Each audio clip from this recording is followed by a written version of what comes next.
Oh, nope, there we go. Now my microphone's unmuted. Hello, everyone. Welcome. Welcome to a very festive edition, the only festive edition of the Momentum Mod Q&A. Number 33. We got double digits and doubles. Hello, my name is Nick. I am the project lead and development lead of Momentum Mod, aka Goknak. And I'm here with some of my lovely team members to answer some of your beautiful questions that you ask us over in our Discord, !Discord. But yeah, let's go through the list of who's here. We'll get going and we'll just hang out with you guys playing some Momentum and answering some of your questions that you ask us here as well as in our Discord. I guess it's my turn. We're going down the list, right? Oh yeah. Hi, my name is Happy. I'm still localization lead, music, pretty much trying to do everything that I can. So hi. Mac. Hi, yeah, I'm Mac. I mainly do sort of level design mapping stuff, but I've been working on a bit of tooling in the meantime. Hi, I'm Tom, a web systems lead. I do the web systems. And a bunch of UI. So a lot of front end UI code stuff is me. Oh yes. We'll start us off with the first question here. But before we get into it, I guess I'll get in game so we have some gameplay for all the Zoomers watching. Let's play some Christmas. We got Christmas. We got Christmas. We got Surf Christmas. Okay, cool. So yeah, we've changed the way that we do our Q&A, so we're gonna have some gameplay and answering questions while we have like spectator stuff. So if you'd like to join our lobby, we have a public lobby in game if you have access. We'll talk about access a lot. There's a lot of good questions about access and playing the game, as always. And yeah, and so we've added a couple new maps, namely Surf Christmas and Ahop Outlands, so we'll be playing those. So yeah, let me go ahead and get in game here. And yeah, Subway Surfer mode. That's basically what this Q&A is. Yeah, this is it. But yeah, and then we'll start answering these questions once I get a spec going. But yeah. So yeah, we got a couple new maps. I added some stuff recently. We got Christmas 3, which just came out like this week. It came out for Christmas this year. So it's on like KSF mainly. It's made for CSS. So yeah. And then yeah, we added it by Vannila, but it's a collab. So a bunch of pieces. If we head over here, there's like credits. Oh yeah, there's the credits for everybody that worked on it. Yeah. I believe we have 2 team members in these credits. Yeah. So representing the Mombo team. But yeah, this map is really pretty. I can't beat it. I'm shit. Yeah, I'll play it. I'll play it in a bit too. But all right, as we get more people coming in. Stage 5. Have we got anyone good we'll spec Matt. No. While we get started here with the questions. Oh no. Yeah, the pressure's on. Anyway. Oh, I got to do the engine sleeve. Hold on. Oh no, is that Oh no. All right, we got defrag going. Yeah, just a quick railgun. Cool. All right, so getting over to the questions here. All right, what has everybody been up to? Our standard question that we get asked every single time. Well, actually, no, it's just a built-in question now. So as we've been pretty much working towards 0.10, a lot of miscellaneous fixes and things have been piling up from either P2C work or just general development work that's been happening. So we've compiled a recent release here, but I did also want to emphasize here again that the 0.9 releases are going to start to kind of be a little more scattered as we're working on 0.10 because we can't push all of the 0.10 updates under 0.9. We're going to actually have a separate branch at first to kind of test it and then merge it into the main branch when it's ready. But for now, we're mainly working on 0.10. We have a lot of things.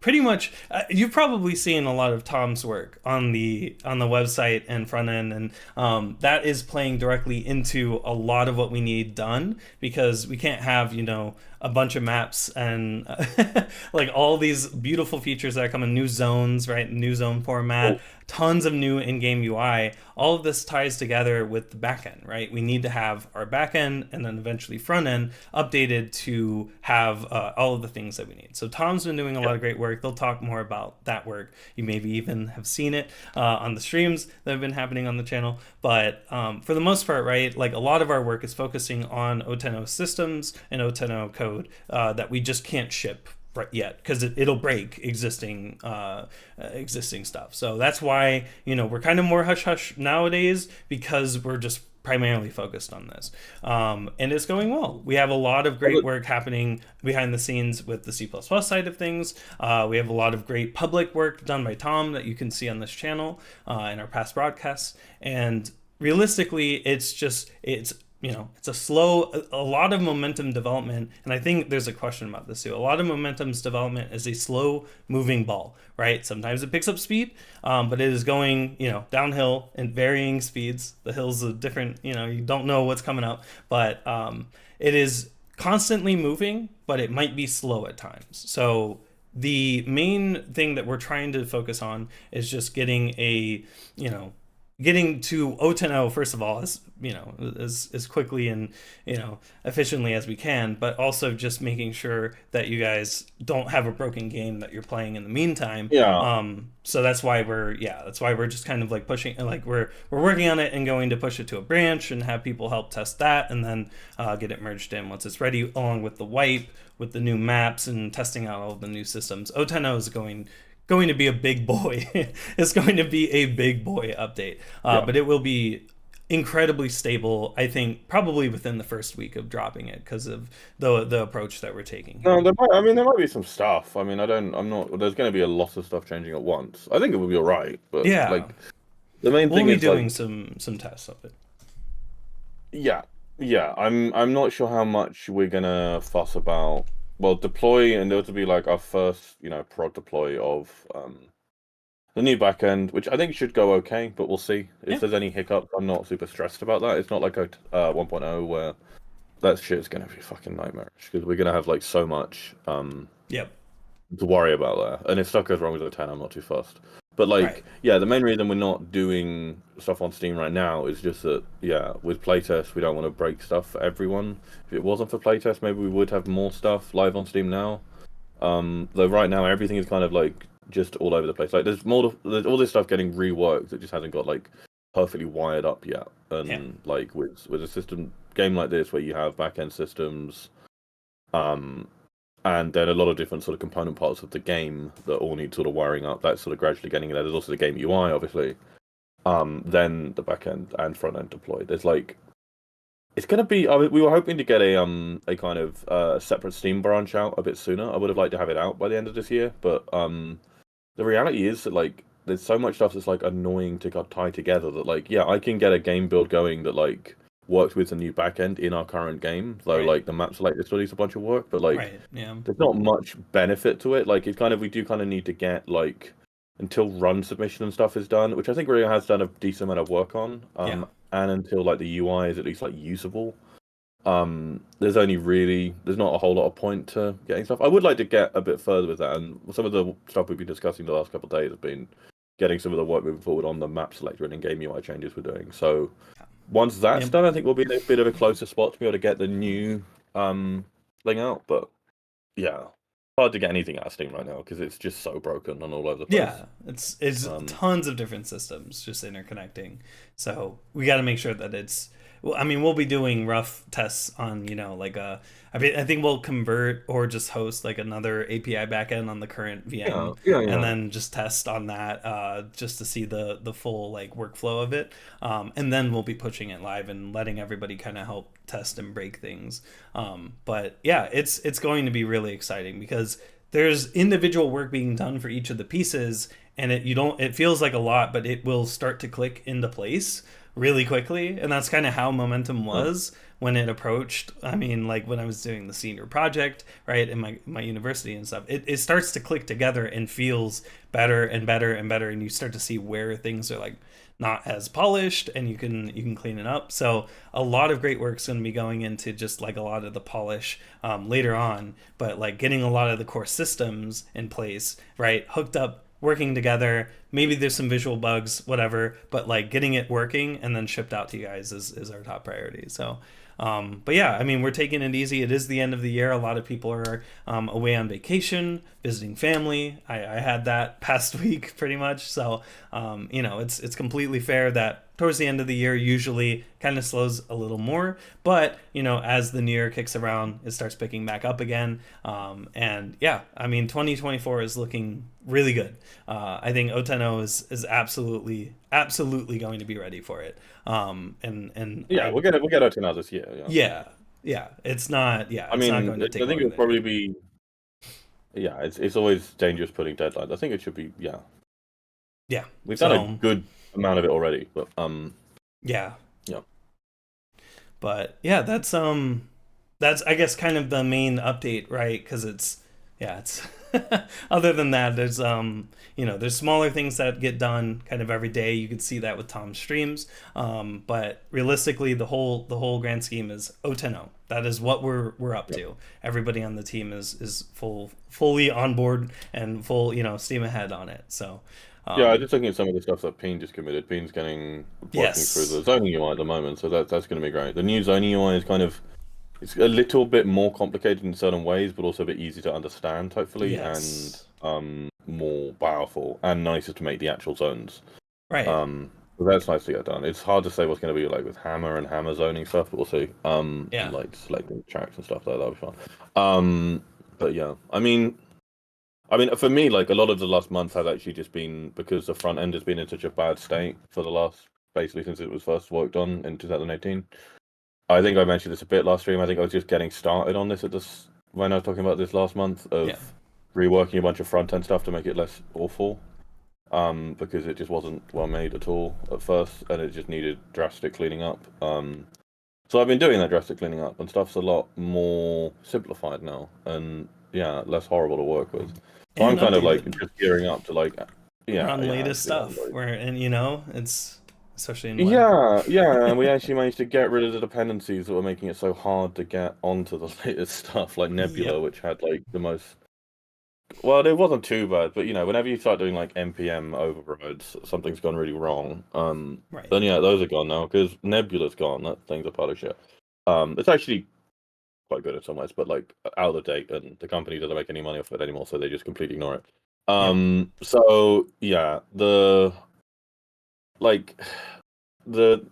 I will hopefully actually be doing more of the O10 like redesign stuff soon, and some of the implementation, like the map review system is sort of been the back end stuff's mostly written and has been for a couple of months, and I'm going to finally actually do the front end for that soon, which should take me like a few days. It's not anything complicated, so I'm just really looking forward to that. We had a good session doing a bunch of UI design work last night with Traz and Rio as well. So yeah, that's going to be really fun to go through. Yeah, and that's the biggest thing, right? With like planning all of this is we have to have an idea of what things should look like, and you know how things are going to be laid out for you guys as well as us to be able to click and use, and you know, so a lot of that is UI work that Traz has been, you know, mocking up and helping like working directly with us, right, in our calls to get this like just a general blocking of like how we want UI elements to be, and then you know it's not perfect, it won't look exactly how it's implemented sometimes, but it's amazing because this helps significantly with getting things I'd clarify that a little bit, because it's not so much how it looks like with UI stuff, it's really like getting the functionality right of this stuff is just really hard. Yeah. Because we have different game modes now. We're saying that maps could have multiple different game modes. They can be ranked or unranked in different modes, have a different tier in each mode, different bonuses in each mode. There's sub modes as well, so you know those are going to be different between defrag, CPM, and VP3, and so there's a lot of kind of nested categorization, which is just can be a real UI UX nightmare. UX as in user experience. You can end up with really terrible user experience if you overcomplicate stuff.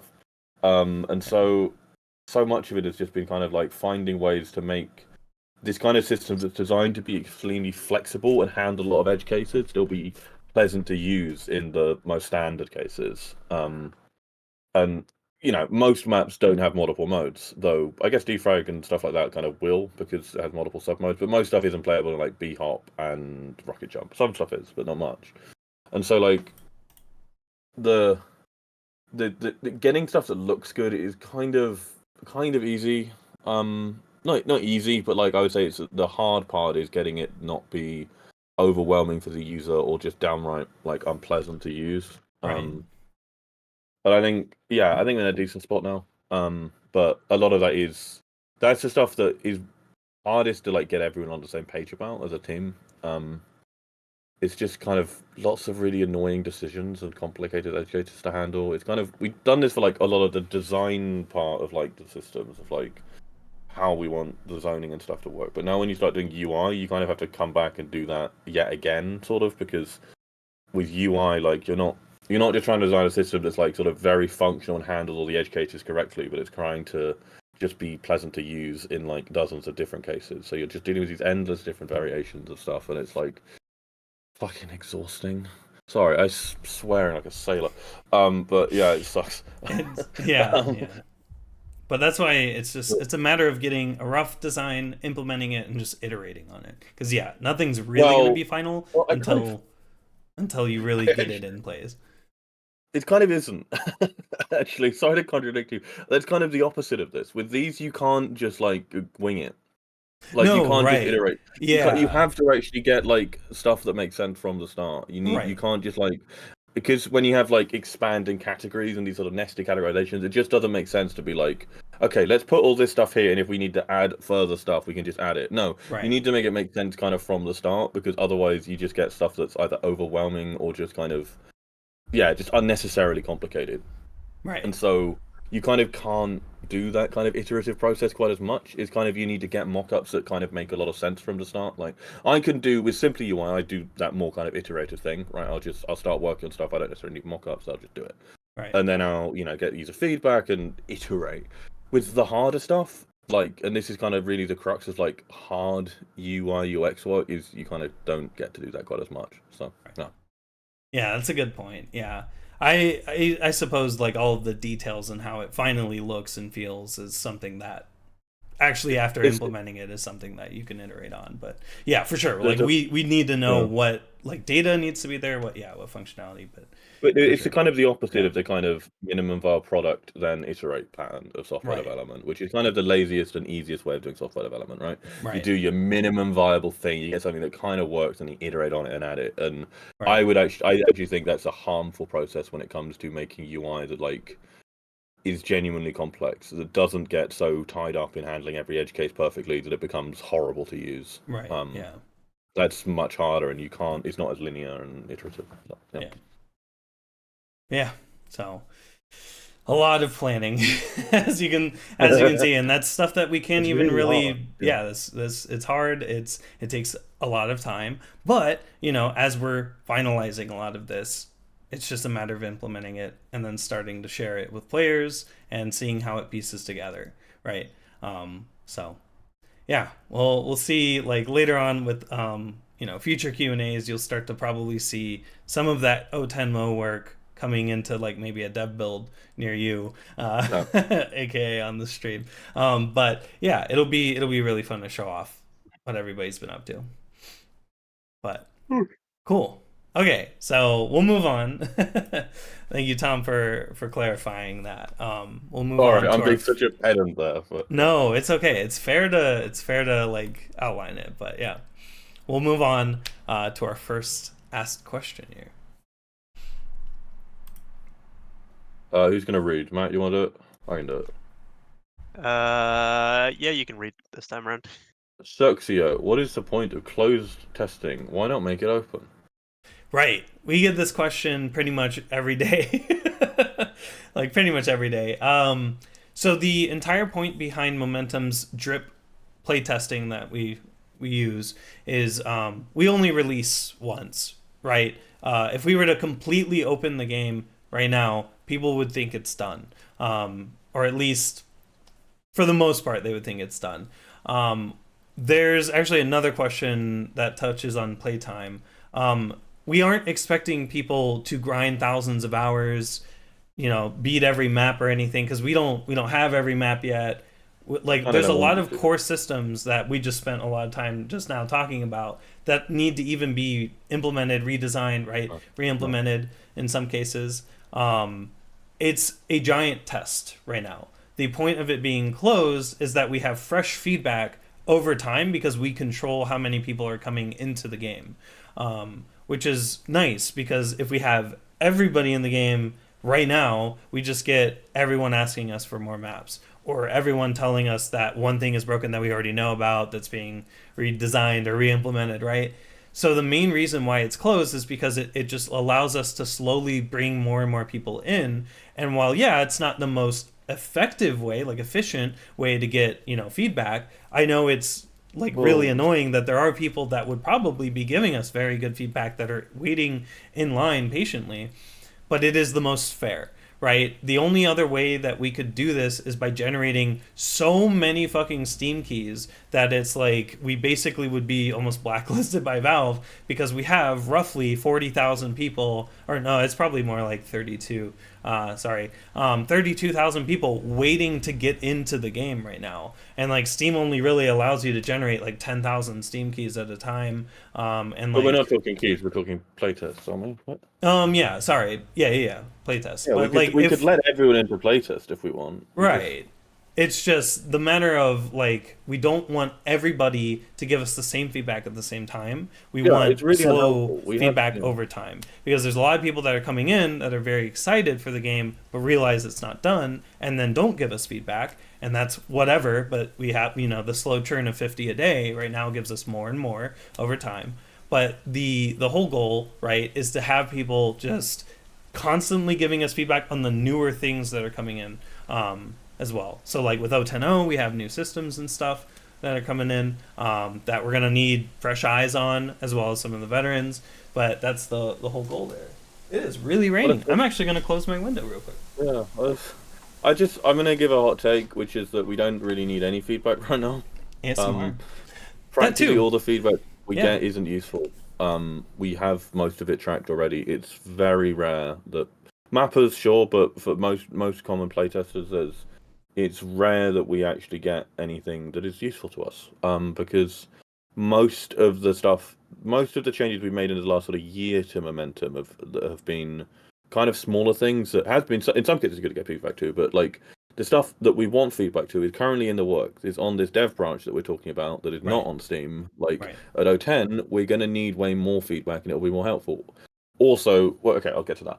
So it will be more helpful, and we'll be increasing the rate of playtest drops. Then I kind of would think a sensible thing I think we could do would be to stop doing playtest grants right now and to just wait till 0.10. But I think that would just make people more upset, and so whatever. Yeah. And the current pace is just really, really slow instead. Yeah. Like, maybe it would be better to stop, because that makes people stop waiting and thinking, oh, maybe I'll get access or whatever. But, like, I think the reality of it is, like, even if most people, the average wait time for those that I know right now is, like, over a year. Like, if you are currently sitting in the queue, keep in mind that, like, that's how probability works. Like, the fact that you've been in queue for a certain amount of time has no effect on the probability of when you next get a key. None whatsoever. So if you don't currently have access, the most likely amount of time it's going to take you to get in is going to be about a year or over a year, right? At the current drop rate, like, that is super, super slow. Yeah. I think we could just stop doing that altogether and just wait till 0.10 until we actually do need the playtest. But, like, I think that would just upset people. And also, we don't actually talk about this stuff that much, or frankly, like, it's not a good use of time in our meetings and stuff talking about playtest all the time. Like, we tend to talk about playtest most when we do these Q&As, because people ask about it all the time. But like, we're not really talking about it like each week on the team, because we want to talk about the actual game dev, not the playtest. Yeah, and for the most part, a lot of the problems that are found get reported as GitHub issues or brought up in the feedback forum channel. Most people don't get feedback anyway, but like but it's for the most part, right, we really want to make sure that people are aware that this is a closed test, and that Yeah. getting into it isn't really a matter of like, I wouldn't say it's like luck, it's just a matter of like, we want just slow drip over time, because we just don't want people saying, hey, like what is it, like the weapons are broken or something, like like that's a given. But it's really just the noise, right? The noise around the game being in the state that it is less preferable than having, I guess, less of it, but still having a fair chance of getting people into it. And that's not to say that, like we still want to have mappers get into the game quicker, because it's useful for map testing, right? Very useful for testing your map that you're making for this. Like this, I'm sure a lot of mappers were using momentum to test these stages. So a lot of what we tried to do is focus our effort of giving access to the game, like, cutting the line or anything, to mappers, to people that contribute towards development, right? Helping out in not just development, but also around our Discord as well, right? Like that's very valuable for us to have and keep these people around. And like that usually is a good sign that there will be good feedback later or something, because they're more technical, or because they just care about the project more than the average, hey, I just want to surf, CSGO's gone. Which that's a big thing. Is with the change in like CS2 and all that stuff, a lot of people seem to be like, yeah, you should increase the drop rate, because like you can't surf in CSGO or whatever anymore. To be totally clear, like Nick said before, the game is not a replacement for CSS or CSGO or whatever. Like it's a shame that CSGO stuff is as messy as it is right now, but that's not our responsibility. Like the game is not the game is not currently meant to be played as like the finished game. A lot of people wanting to get into playtest, I think, do just want that, right? That's why they want the playtest. They want to be able to play it. I mean, we are showing it on stream right now, and it looks sort of fun to play. That being said, we don't have that many maps. All the leaderboard times aren't getting wiped, and like there's a fair bit of jank. Like it's not a perfect game to play, but because people are on the outside looking in, they get frustrated and think like, oh, this looks super fun, I want to play it. But like the reality is, like, it's not an alternative to playing on existing game servers or whatever right now. It kind of can be functionally. I don't play existing game servers. I play Momentum a bit, but like, we're not gonna like give access because of that. Like, we're not gonna use it as a alternative. And and again, this isn't to spite anyone. This isn't because we hate a community or anything. Like, a lot of this is just so that we have a control over just the input into our community, right? Like, if we open the floodgates, that's effectively releasing, first of all, right? 1.0 is going to probably not hit as hard. And then secondly, right, we just want feedback over time. We don't want it all right now, or just hope that we get an influx of players or feedback, like, later on. But so it's just something that we're slowly controlling. And with each of these milestone updates, with 010, with 011, right, we will be increasing that drop pool, right? We will be doubling it each time, right? To the point where we might even be running out of people in the backlog of, right, the playtest. So, but that's also when the game will be pretty much done. So, like we're trying to balance it out there. Are we going to double it like that many times? Like when we get probably to like... Probably not after 011, but we'll see how the drop rate goes. I feel like after we get to after we should drop a bunch at 010, and after 010, like we don't really want to get to a point where everyone has access before release anyway. I mean, I don't, I do feel that it's maybe we'll see. We'll see, because we could do it like I don't know. We'll see how we want to do it, because keep in mind the playtest is actually a separate app. So when we actually release the main app, right, like it's a different, like, people with only playtests right now don't even have access to the main like app ID that's going to drop. So for the most part, right, like it wouldn't super matter then, but like we'll see when we get closer, right, how it's going to pan out. But we do want to get everybody eventually into the playtest over time, but just not all at once, because that's so again, the fact that you have to wait, and that wait is kind of jank and frustrating, is kind of deliberate. We don't want the game to feel like this super accessible thing where like you can just get one access immediately and go play it. Like, it's just not. The one thing I did want to also add in terms of like testing and feedback and stuff, one of the major reasons that we don't want loads of feedback right now, or have to like a lot of the feedback we get right now is not useful, is that we do not care about bugs in maps. None. no bugs in maps besides maybe some of the maps that are momentum originals that like aren't really known about. Say something like Ahop Outlands, which is currently in and getting tested. We'll probably play that in a minute. But like, if it's some random surf map that hasn't been ported officially, like this, for instance, we do not care. Yeah. And probably about half the feedback we get, even though we do say in various places don't give us feedback on maps, is people saying this map is bugged, and we always just have to say, yeah, we don't care.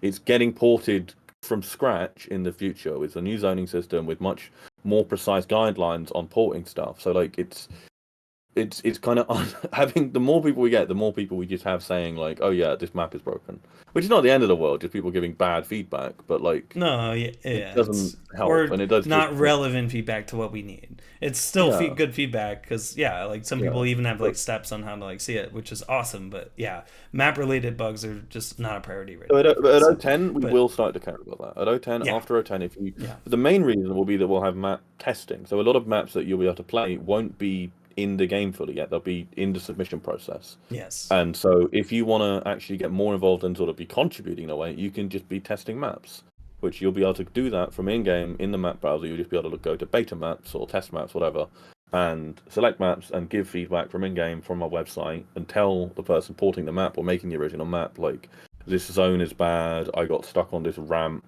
like, you've made it out of props or something, don't do that. You know, silly stuff. You can give anything, you can give feedback for.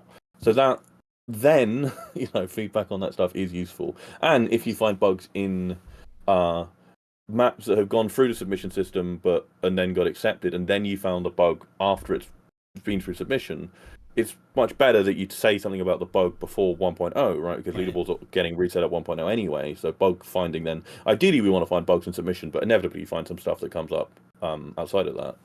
So yeah, that's when feedback starts to matter. So in that case, like, we'll drop a bunch more. We'll drop, like we were saying, we're going to drop like just a solid number of keys, probably about 5,000 or something, right, at O10, and then up the drop rate. So like, yeah, there's just playtest will be so much more useful by then, and and more enjoyable for the average and player. More playable. There'll be more maps and stuff gets added more frequently. Yeah, right. And so like, we will eventually get to the point where it feels like it's open. It'll feel like it because we just have so many people in the game. Well, it will still feel a bit jank for like the first experience, as we say. Oh yeah, for sure. Like, it's never gonna, not until 1.0, right? But, yeah. We'll point out we're still on the first question, so maybe we should move on. Yeah, we should move on for sure. But we have a few other this kind of covered a lot of the playtest stuff, so the other playtest questions we can probably just gloss over in like 30 seconds. For sure. Okay, cool. Thank you for that question. We'll move on to the next one here. Pip3, the package manager for Python. Could you theoretically earn money and have in-game purchases if you donated all the proceeds? Theoretically, so the context behind this question is the licensing agreement we've got with Valve is we can't make any profit off the game. Right. So this is like a loophole kind of thing, giving to charity instead, is I assume what they're thinking. But I don't think it's in the legal license we currently have. We'd have to talk to Valve about it. Right. If we emailed Valve about it, they probably wouldn't respond. Yeah. Or like, they'd probably just be like, well, maybe, I don't know. It's legal stuff. It's Valve, so it would be a nightmare to try and negotiate that. I think we would have to effectively become like an incorporated company behind one of the things it gets donated to.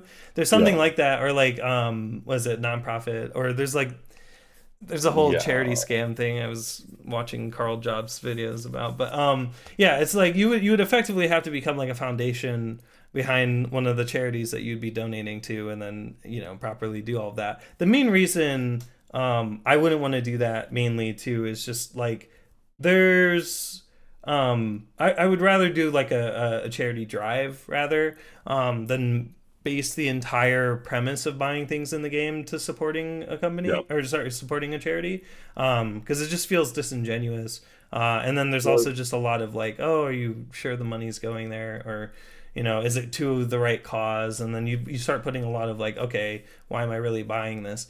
The main reason really behind not wanting in-game purchasing and stuff is really just the complication that it brings to a project like this, right? This is a passion project that's been developed for a long time now, right? And realistically, right, we want to make sure that it stays that way, because otherwise it starts to taint why the game is being made. And like, you have a lot of like people that would be like, hey, I want a cut of the money because I did X and Y.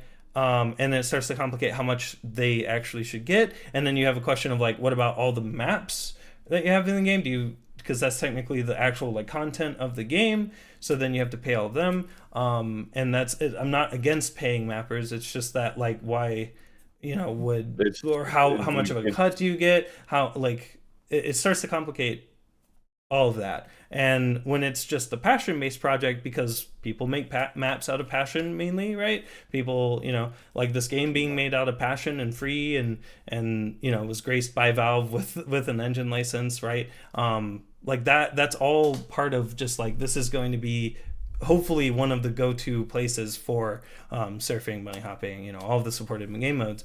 Hopefully, there is right? some of the legal shit and all that we do need to do more of in the future before For 1.0. sure. Yeah. We're willing to do more of that eventually. I don't know if we do end up becoming a company of some sort or Right. some registered thing. Yeah. We don't think we have any trademarks, and we'll need some legal shit, right? Right. We'll And to yeah. do- I mean, we have inherent copyright over the game name and branding and stuff, right? Like do we? Trazones.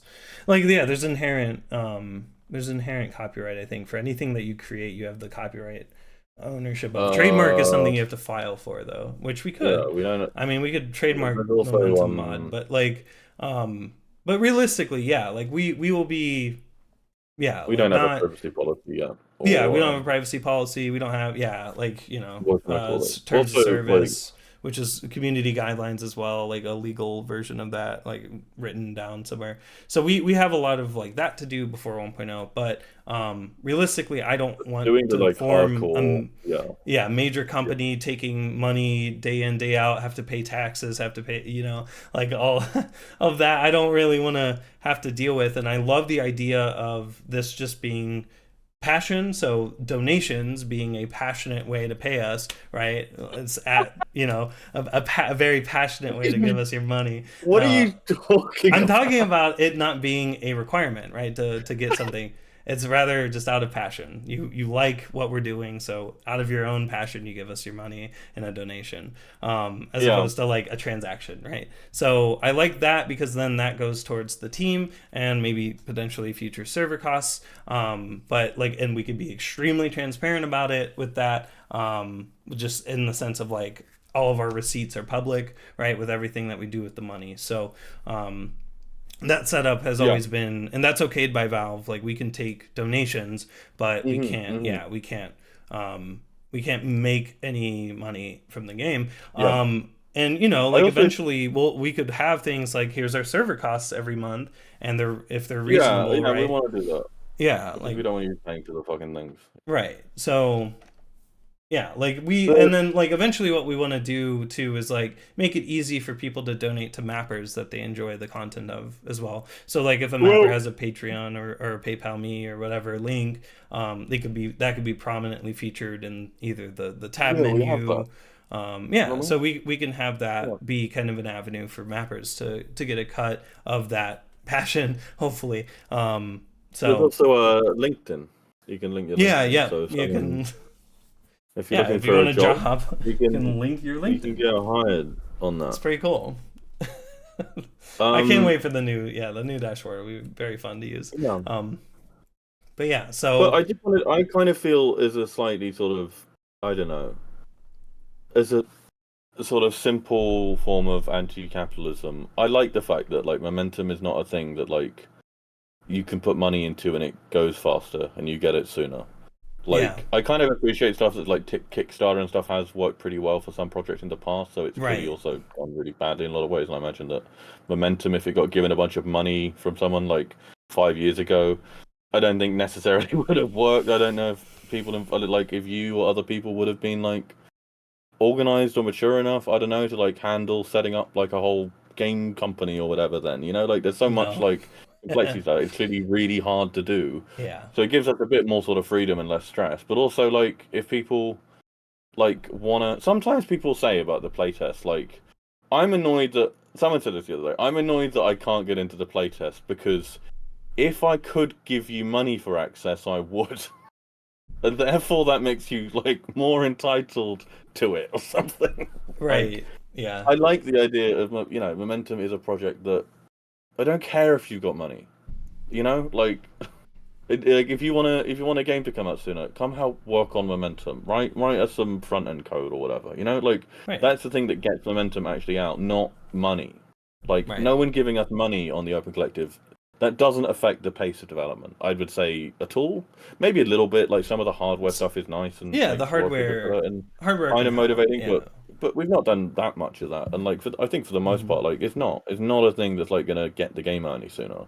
And I kind of like that. I kind of like that it's not a thing that like It just keeps you it just plug money passion-based, into and it yeah. passion based. Yeah. Yeah, I like your constant use of the word passion. That really tickles me. It is what it is, right? Like it has to be Hey, based Conc, off of. what's your favorite fruit by any chance? Yeah. I like pears.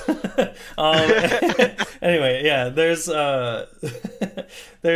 it just starts to complicate things. And while we absolutely appreciate any donation that's put our way, it goes towards the team. It helps us out with any hardware there. And we don't want a transaction to be the way that Momentum is played, right?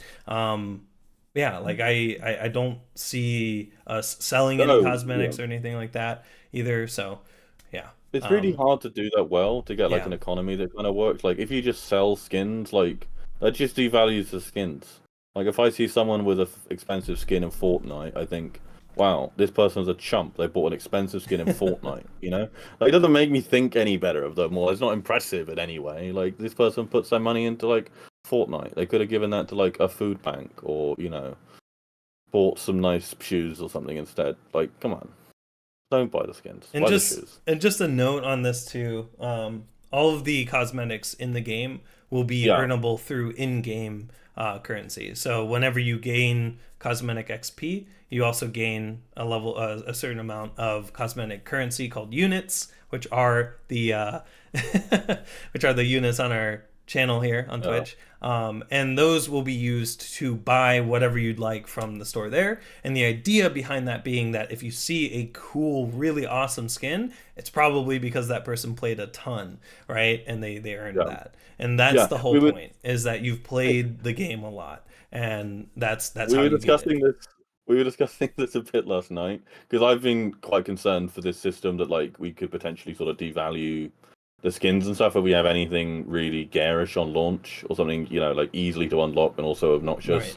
Right. Like we shouldn't have like Shrek models or whatever. If we do have custom player models, like they need to be hard to unlock. And me and Tras were arguing over if we do have custom player models, should they take 100 or 1,000 hours worth of gameplay to unlock? Right. Where for me, player models are like such a significant, like a whole custom player model. Like if we do something like that, like having to do 100 hours is like the minimum of like playtime that I think you should need for like like if cosmetics like should be like genuinely you play the game a shitload to get good stuff. Like otherwise everyone just does every cosmetic, Right. So like no Shrek models, but also like if you want to be Shrek, you'd need to like 1,000 hours worth of the game. Yeah, I mean, like, there's a balance people will too. play Momentum for 1,000 hours. People already have, right? Yeah, like it's but you know, and there's people that will want things because they just they like the look and feel of that thing, and not necessarily because everybody else has it. So there's that's the whole because point. they had to like earn it with that time, because that time is kind of correlated to them having it. Whilst like in Fortnite or whatever, like I can be Doctor Strange because I bought Doctor Strange. Yeah. Who do I want to be in this video game? Benedict Cumberbatch. What is wrong with you? Yeah. So our cosmetics will be I mean, it'll probably take a little bit until we actually launch the store in game, but you'll be accumulating the units, and we'll just see kind of how people are accumulating it, and then price things accordingly. So that's kind of our plan for that. But yeah, there's no way to buy a cosmetic. There's no transaction that you can give us with real money to a cosmetic. You have to play the game. That's all you can do for it. So that'll be fun, and it's not a battle pass. In fact, I think the only time we'll have a battle pass is if we do an April Fool's update with it. But yeah, like realistically, you're you're gonna just be you're gonna just be playing the game and unlocking things that you want. So just clarifying that, because there will be a cosmetic section, right? And we're not doing shop a Shrek model. No Shrek models, unfortunately, unless DreamWorks wants to reach out and give us weird permission to do it. So anyway, get sponsored by DreamWorks and Michelin. Yeah, Michelin. No, we're gonna. We'll see. But anyway, thank you, Pip3 or Pipe, for this question. Hopefully, Pipe, isn't it? Thank you for this question. We'll move on to the next one. The stream is really fun. Let me get if I'm a mapper, how can I port my maps from CSGO to Momentum? Mac, you talk about this. You can do it. Yeah, so for the most part, the maps should just play fine if you just want to, load them up and play. You can quickly make some zones just to set local times, but if you want it officially adapted and added to the leaderboards so that everyone can download it, we'll have a set of guidelines that you'll have to follow. We've been talking a lot about these guidelines because they're a big part of O10. Yeah. A lot of things like yeah. A bunch of stuff about using textures like porn textures and stuff will have to be ripped out. I don't know if people still do those. No porn and no maps, portal. but yeah. Also, not no mounting. peas. A lot of maps will be originally TF2 surf maps that get ported into CSGO, and then the TF2 textures just get baked into the BSP, and we don't want that because ideally you just install TF2 and have the textures mounted there. But yeah, we'll have a big set of guidelines for this. There won't be much to do, hopefully. We're working on a tool internally called Lumper that should be able to do Not really 99% internally, of this anyone stuff. can do it. Well, yeah. Open source. You can have a look at that if you know any. Is it in C#? It is, right? Yeah. Yeah. C# Avalonia. So yeah, it's basically just a tool that lets you look at the lump data of a BSP, change some things, and yeah, it should be pretty much good to go. The map upload process, like we mentioned earlier, does have a week of testing before it can be officially accepted. Yeah, So, minimum a week. Yeah, minimum of a week. And it'll be reviewed, and then you'll get any feedback on what needs changing then if you've not followed the guidelines specifically. But yeah, that's about it. Yeah, we'll have a bunch of doc stuff in the future. We've got a bit of stuff written, but it's all a bit disorganized. Oh shit, down here. Oh. I don't know the map layout. But yeah. The stage is really cool. It is, yeah. Tier 3. Yeah, it's pretty hard. But yeah, porting stuff should be pretty... A lot of it will just be getting it together, there's a description and suggested tier and stuff, and submitting it. Taking screenshots will be one thing. What are we doing we're doing the fancy screenshot command in the future. We'll have a specific command in game for taking screenshots, because we're actually going to store map images at 2K. Yes. Which is 2560 by 1440p resolution. Yeah. So some monitors are higher resolution than that. Fortunately, the source engine is really cool, and you can take screenshots at any resolution, and it will render the frame at a higher resolution than your monitor, and just write it to file. Yeah. So that's pretty cool. So we'll have the thing that takes a screenshot that forces the HUD to be disabled and takes it at the specific resolution, so that. Walk up the stairs, Conc. Oh, you can go up the stairs. I was about to say, why am I crazy, maybe you're out. You're managing to navigate this weird winter ramp surf world, yet struggling with stairs. My arch nemesis, stairs. Yeah, the Daleks nemesis. But yeah, the porting will be fine. It'll be easy. Yeah. And yeah. Shouldn't need too much hammer if you know. Yeah, remade the the idea, map especially for maps like if it's a port of an existing map, if possible, we don't want to decompile, right? Like a map is the work of the mapper that made it, and not right, and they chose that compile. Yes, you can decompile and like pretty source maps pretty consistently and recompile, but like we really don't want to if we don't have to, right? So the idea is like if you could lumper just edit a BSP file like a compiled map, and doesn't need to decompile and recompile, and we'd really like to at all costs avoid doing that. So you can't really change geometry or lighting, right? Because with source, basically you have VBSP, VRAD, and VVIS that do all the lighting stuff and all the sort of like BSP format stuff, which is the kind of crazy thing that source maps are in. If you know anything about BSPs, they're it's a very cool data structure that I don't understand very well. But so if we can avoid having to do anything in Hammer, that's the best, because it's the easiest way to stay true to the original mapper's work and to change stuff as little as we can. Because obviously if someone's gone to the effort of making the map and it's their thing, they don't necessarily want someone like decompiling it and potentially like tweaking stuff around. In some cases it might be necessary, but usually you can get by with just not doing that. So yeah. No, I didn't flick it up. Anyway, yeah. Yeah, you're not going to be able to beat the stage after this. Do you want to switch to Outlands? Yeah, let's go to Outlands. Yeah. Outlands is the and fun we'll one, also go to the next question, unless Yeah. there's more input for Ito's question here. I think that's all good. We'll have so much on porting stuff in the near future that people will see it soon. Nice. Okay. Well, thank you for that question. We'll move on to the next one here, and I'll change map. Let's hope it loads for everyone. Yeah. Has it been crashing? Has that been happening? The hangs, the ambient light stuff.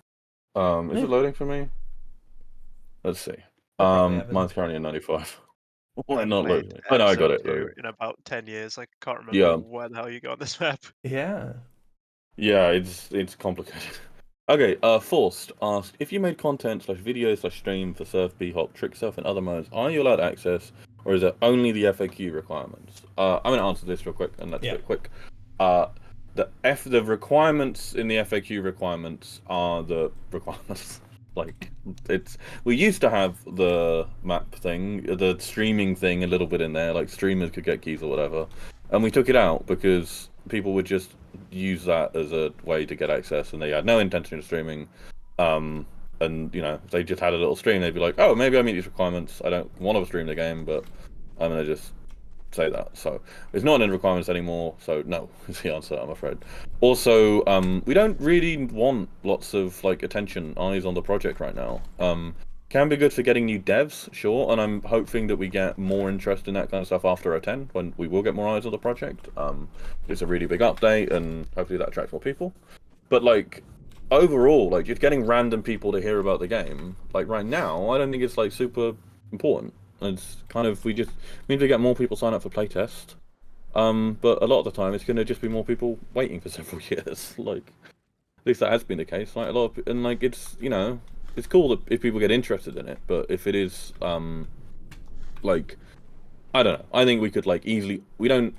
I would at least like prefer that if some like big streamer, like plays the game, like it would be quite frustrating right now. Like if XQC or whatever decides to play Momentum tomorrow, that would be really disappointing, I would say, because I'd much rather that person plays it when the game is actually out, right? And like we'd probably result in just loads and loads of people. Also, yeah, I love XQC. Right, but like it would be not. We'd then get loads of eyes on the project at a time that it's not particularly useful to have eyes on the project. I don't know, maybe some people are more keen on that than me, but I just don't really see the benefit of... Obviously, the way we get more devs and people interested in the project is by, exposure to the project. That being said, I would say most of the people that are likely to like want to work on it because they care a lot about having a game like this have quite likely already heard about Momentum at this point, right?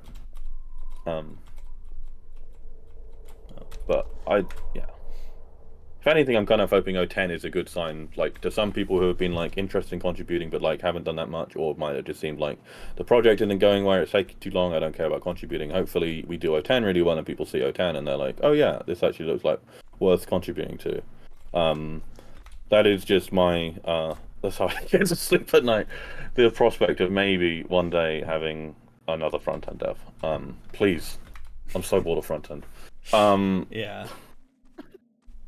But no, not to discount work that some people have been doing, such as Gordy and other people, but yeah, like it's just not the content for stuff.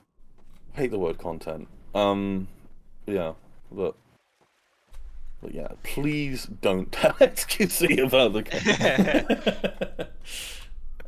Keep quiet. There's some streamers that have signed up for playtests. Yeah, we've had a couple pro CS:GO players that I think one guy, I probably shouldn't say who, but like, you know, we gave a key because some pro CS:GO player asked for it. Yeah. Then good job, Nick.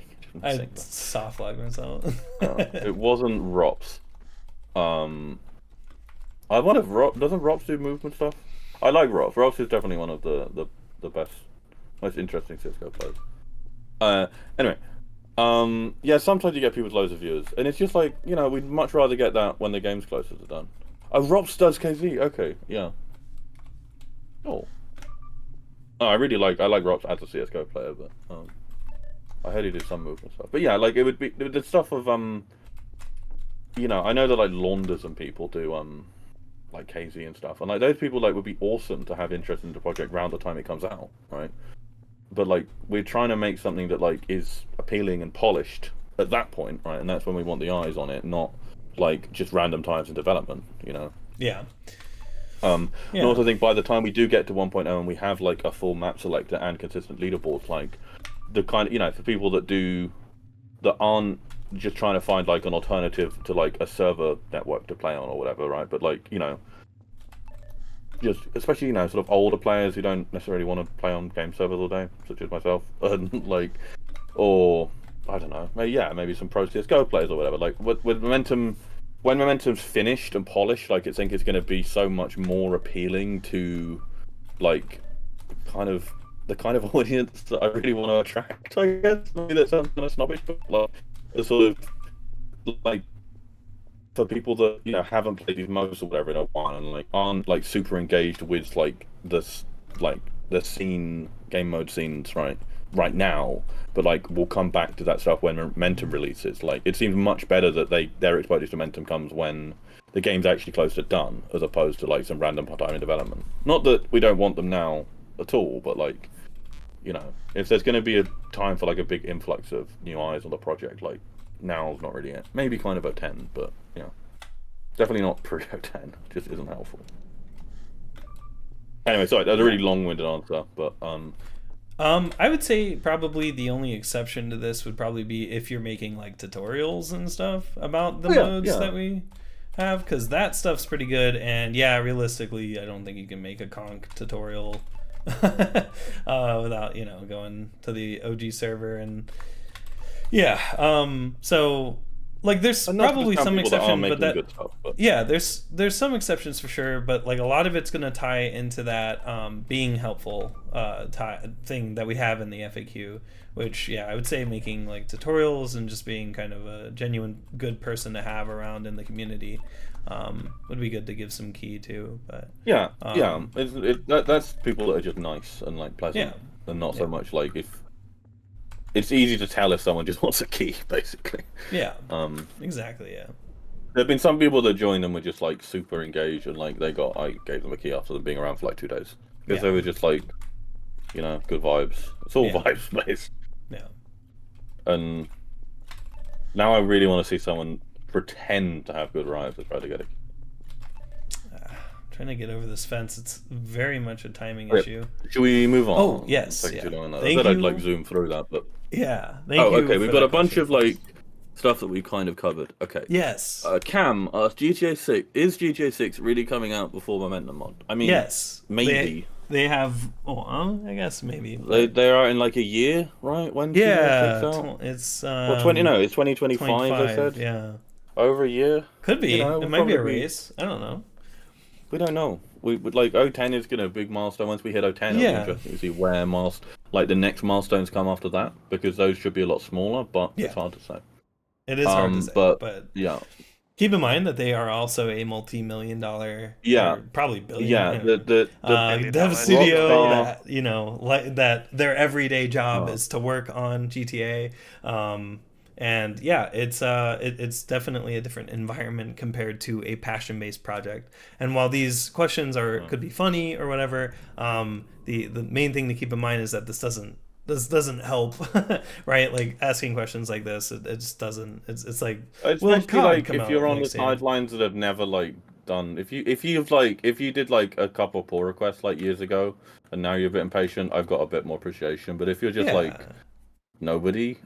Come on. But yeah, Rockstar do have a slightly larger budget than us as well. Yep. So like, just a lot more people too, and a bigger scope too. Yeah. So yeah, for the most part, I don't really view other game releases or release dates or whatever as like a comparable thing, but we'll see. I mean, it'll be pretty close. And yeah, what Tom was saying, once we hit 010, we'll see what the milestones will be like. Because realistically, if we get 010 and we keep that momentum going, right? We can get through the smaller system refactors we have to do, the replays, right? The anti-cheat, bonus leaderboards and stuff like that. We'll get through all of this relatively quicker than 010. So yeah, but yeah, hopefully that helps answer that. We'll see. Is a question, or is the answer to this? I'd say. But, cool. All right, moving on to the next one. Matt9Z some stuff. How do I end a playtest? I wasn't going to include this question. I saw this and when I started filling out the slides until I realized someone had already done it, and when I read through it, I was like, I'm not including this one. Steam store. The Steam store page. Yeah, it is. Yeah, great stuff. Yeah. That's the only place that you can really do it, other than the overrides in our FAQ on getting a key, right? So. Yeah. Okay, we've got something that we've answered already, but we'll talk about some more. The caustic 1330. What is it? 1337 leaked. Do you plan to add casual competitions like matchmaking or royal in Trackmania? How competitions will work in general with lobbies? Yeah, so absolutely. We want to have kind of tournaments that you can just host in any lobby. But a lot of what we talked about before has been previously answered. We have the Q&A index pinned in the Q&A live channel in Discord. Yep. And that's a very good resource, because I believe this exact question, even asking about Trackmania, has been asked before. What? Yeah. Oh, can you not go this way? Okay. So just to sort of, let's gloss through it then, because like, I mean, we do want to do competitions. Exactly when is a bit hard to say. I think we are going to be in a pretty good spot to do it from a technical point of view in the future. Steam lobbies combined with our backend, especially if we do have a live system. Yes. Where we do some socket-based live connection with the backend. I think it would be very annoying to do without that, but we're probably going to do that. So yeah. From a technical point of view, I think it's quite doable. It's really a matter of just sort of dev time and when. It's like, I mean, a lot of it is going to be web code, which is open source, and would be great if we wouldn't want to start work on it now, but this is the kind of thing where like after 1.0, and hopefully we get more devs on the project then, because there's more people just playing it and want to contribute.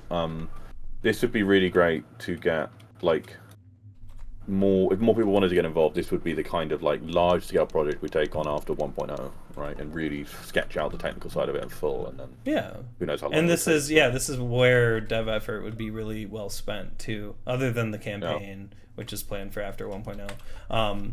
Yeah, for sure. The ideally, right, there's the two kind of competitions where there's like what you actually do, right, where it's the first to beat a map, right? So an actual race, and then also the quickest time in a period of time. So you're given like 30 minutes in real time to just get the fastest time on a map.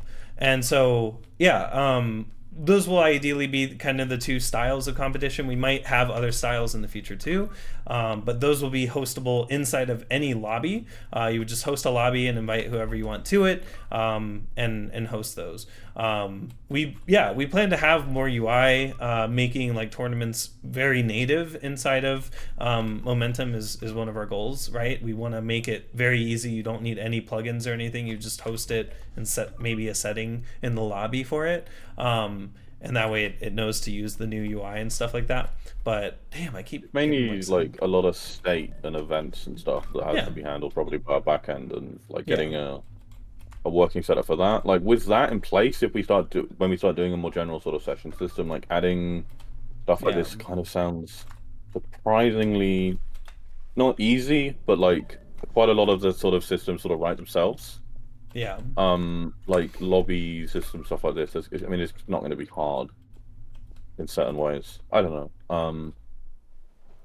Yeah, it'll be really fun. I kind of, yeah. It's going to be a fun time. Yeah, we have a lot of competition things like this planned, but it's not the primary focus. It's more towards 1.0, really soon after 1.0. Oh yeah. I'd yell at anyone if they started working on this before or after 1.0. Right. Yeah. I get so annoyed. We have other core systems that need help and work. Yeah. Yeah. Let's see if I can ramp up this rock. But genuinely, like, really fun. We have quite a lot of projects like that, stuff we really want to do, and like if we could work on whatever, we'd probably work on something like that. Yeah. But it's just not responsible. Instead, no, we've got to make the front end like routing not insane. Instead, stuff like that. Like it's yeah. But yeah. Is it up here? It's not. Yeah, I don't really. Oh, how high does it go? That's lame. For me, this map doesn't work at all as well as like coastal canals. Yeah, it just needs a little more. Okay, that's okay.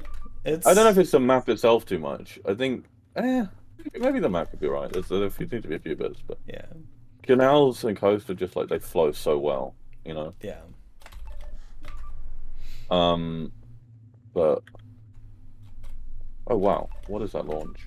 But yeah, so we'll have more details on how these systems will work later on as well. I really want to get like YouTube videos and stuff in the future on like how to like make these lobbies and stuff like that. Oh yeah. You know, so like we'll have like, you know, on our official YouTube channel like how to actually like do this, which will be good. Like that'll. I was kind of talking before about how some iterative design doesn't work that well, but the lobby system is like the opposite of that, where like it just needs a few more iterations and it's in a really good spot. Like lobbies are pretty good right now, but like stuff sort of needs a bit of polish. Sorry, I completely interrupted you there. Like I keep doing, but like it's okay. That was my sudden insight. It's not actually that deep or anything, but it is. Yeah, lobby's gonna be so good when we like get back to doing a bit more UI stuff on it. We're gonna do some stuff in the tab menu, just a quick way of seeing who's in your lobby. Like, tapping tab can show you. Yeah, we have a lot of features planned for the lobbies. Steam gives us so much to do, like all this Steam networking sockets and that stuff. Like it's so nice, like that whole system. I keep getting into I do think like when we get Momentum out, we should send like a little like letter to Valve, being like, look at what we did with like your cool system. Yeah. No, I genuinely think we should email him. Be like, hey, look how like much we got out of this. It's like, Cool. Okay. Thank you, Caustic, for this question. We'll move on to the next one here. This one's really straightforward. I'm sorry. So it's on stream right here. Roger, I've been waiting for about 1 to 3 weeks to get access to the game. Is there a known amount of people trying to get access to the game? Yeah. Yes. There's like 30,000 right now. I'll check the exact number actually right now. Why not? Oh, well, why not? I like never bother. I never do it when people. We ask. have. Like, so for everyone in chat and everyone, we have 40,868 people with access to the playtest. Oh wow! And another 27,958 waiting. So okay, we've got more wins than I thought. So that's the numbers. You're not the only one waiting for the game. There's a lot of people interested. It's just them. 27,000 olds. But yeah, so 27,000 olds. Please keep that in mind. Yeah. There's a lot of other people. 2 to 3 weeks is new. But it is random. So some people have waited a couple of weeks and got it, and they just get lucky, right? It's random. Valve's, we had a whole bit about talking about how whether or not it wasn't, or how it was and wasn't random. But it is now verifiably random. So you could get it in the next week, or it could take a year on average. So yeah. The average is, I've not bothered to do the math, especially because, like, if you assume some stuff, you get some probably pretty accurate number of, like, assume the constant rate of new signups. But, like, you would have to mess with stuff, and I guess it's, like, to be really accurate, it is, like, a... what would it be? Is it it's a thingy. Is it a hypergeometric series? No, you're taking out of the bag. You're not putting back. It's a hypergeometric series, yeah. Mathematically, it's a nightmare to get the numbers. So don't bother.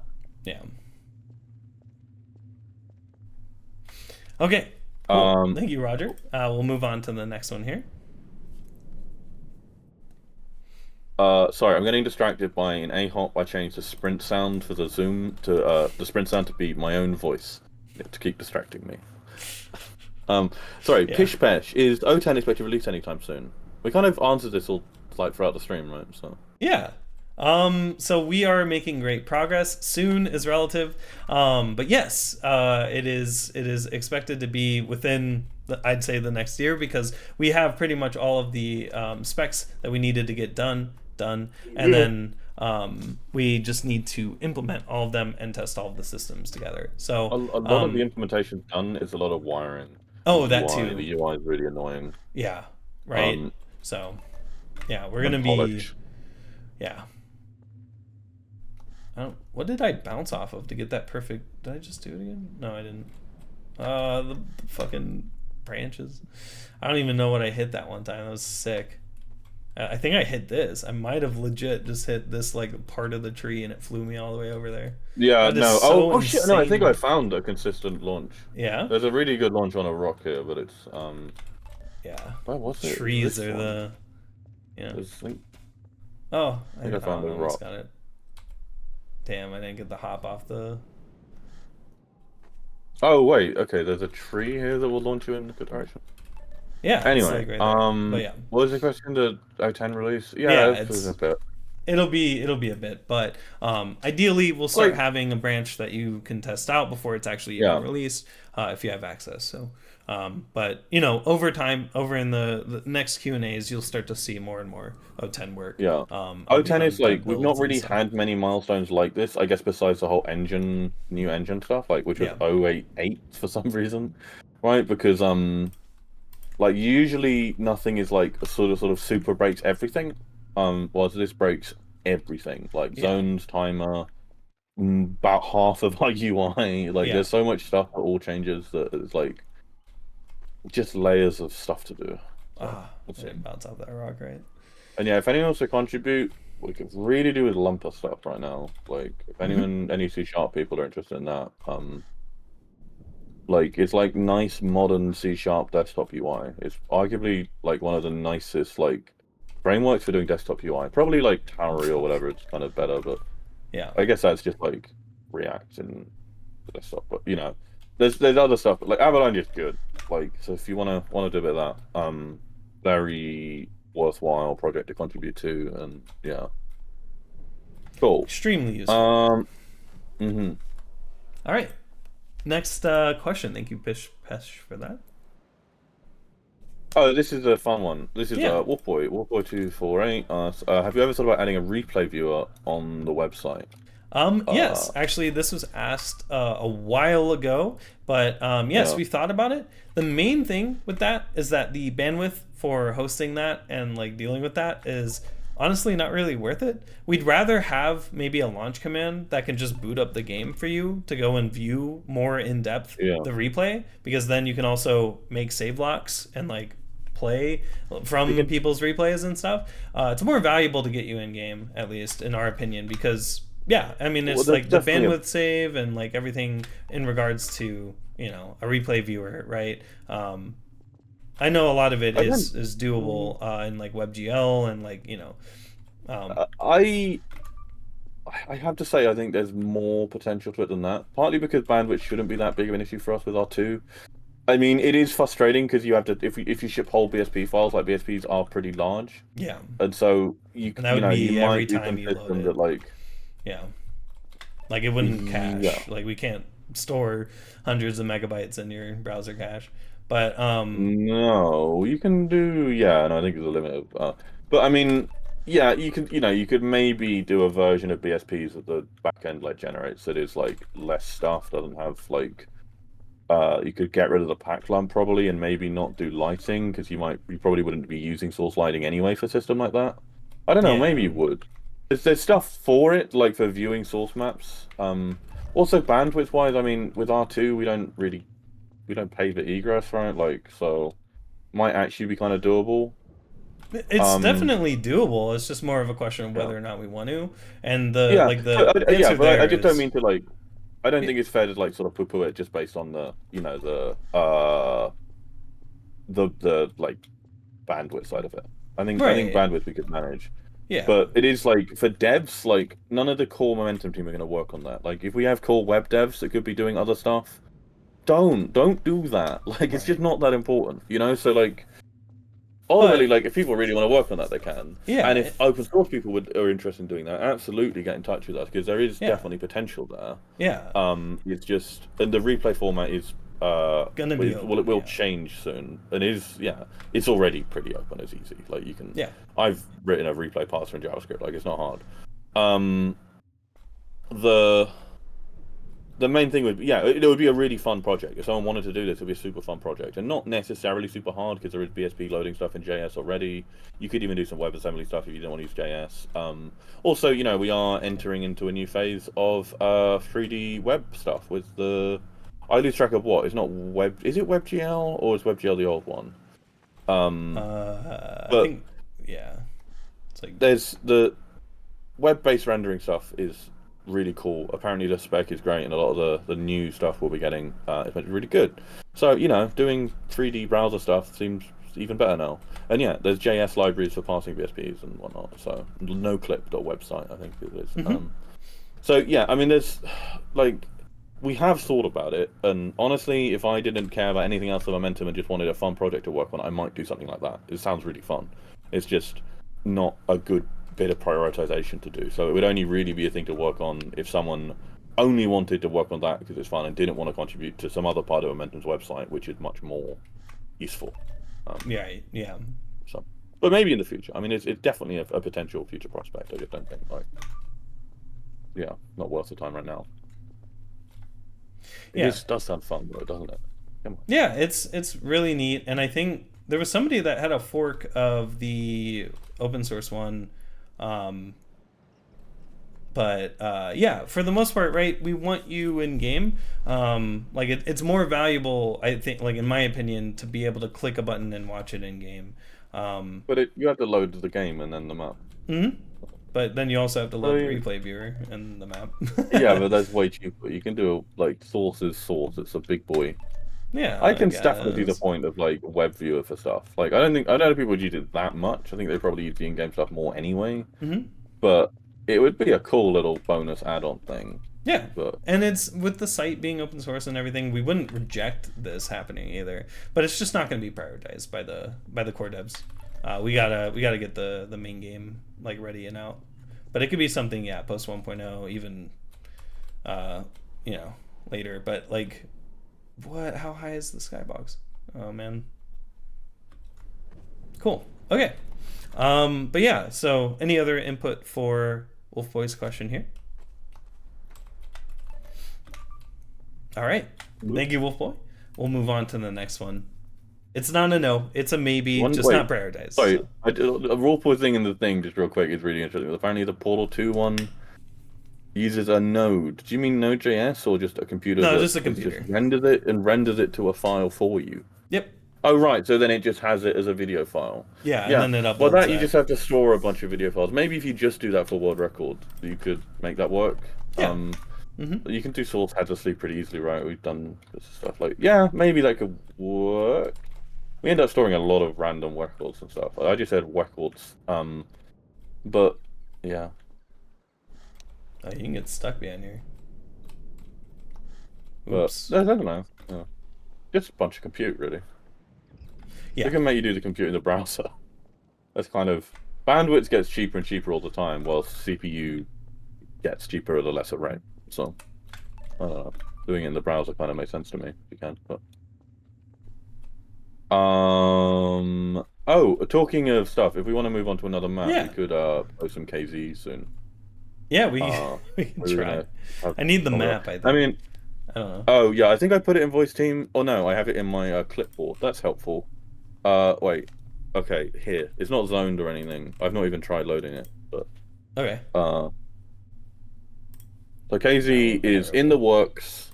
Not here yet. Well, no, sorry. We have some stuff. So we have the base movement is in for KZ, right? But, Zoom. Sorry, that's my own voice I'm imitating. Okay, KZ antiquity. Sorry, and I'm gonna get on with the next question while you do that. Yeah. Cartoons and Muppy Fan. Is it possible to implement an invite system where already accepted/trusted playtesters can provide keys to friends to be allowed into playtest? Okay, there's a long answer to this, but the short answer is no, because the playtest system is Steam's playtest system. And, like, we're not going to do a replay viewer thing right now because, you know, like, we don't want to put dev time into not important stuff. We are not going to put dev time into playtest. The playtest is a temporary thing that we do while we work on the actual game until the game comes out. It's a really bad idea for us to put dev time into making the playtest better for people, you know? Like, it's the playtest. It's not something we want to do. Is this not the first block? Am I bad? Oh, wait, no. Oh, you go around. No, yeah, you're bad. Okay, I'm bad. I knew it. But yeah. Yeah, I have a bunch of missing models. Do you? No, Nope. you don't. What? Okay. Where do you go? Oh, okay. I do like Climb. I can see myself playing quite a bit of Climb. So this is the SKT based one, right? I think so. It's like SKZ-ish. Okay. Yeah. Yeah, but then you can tell by the bunny hops, like having a speed cap and... Yeah, the bhops feel good though, like the cap on it. I'm just playing with scroll. Overall, the movement makes a lot of sense. We were like vaguely talking about not doing KZT, which has like the random bhops, but then Gamecast showed us like the user numbers of like how many people played KZT versus other stuff. It was like 80% or something. Like people like the random bhop mode.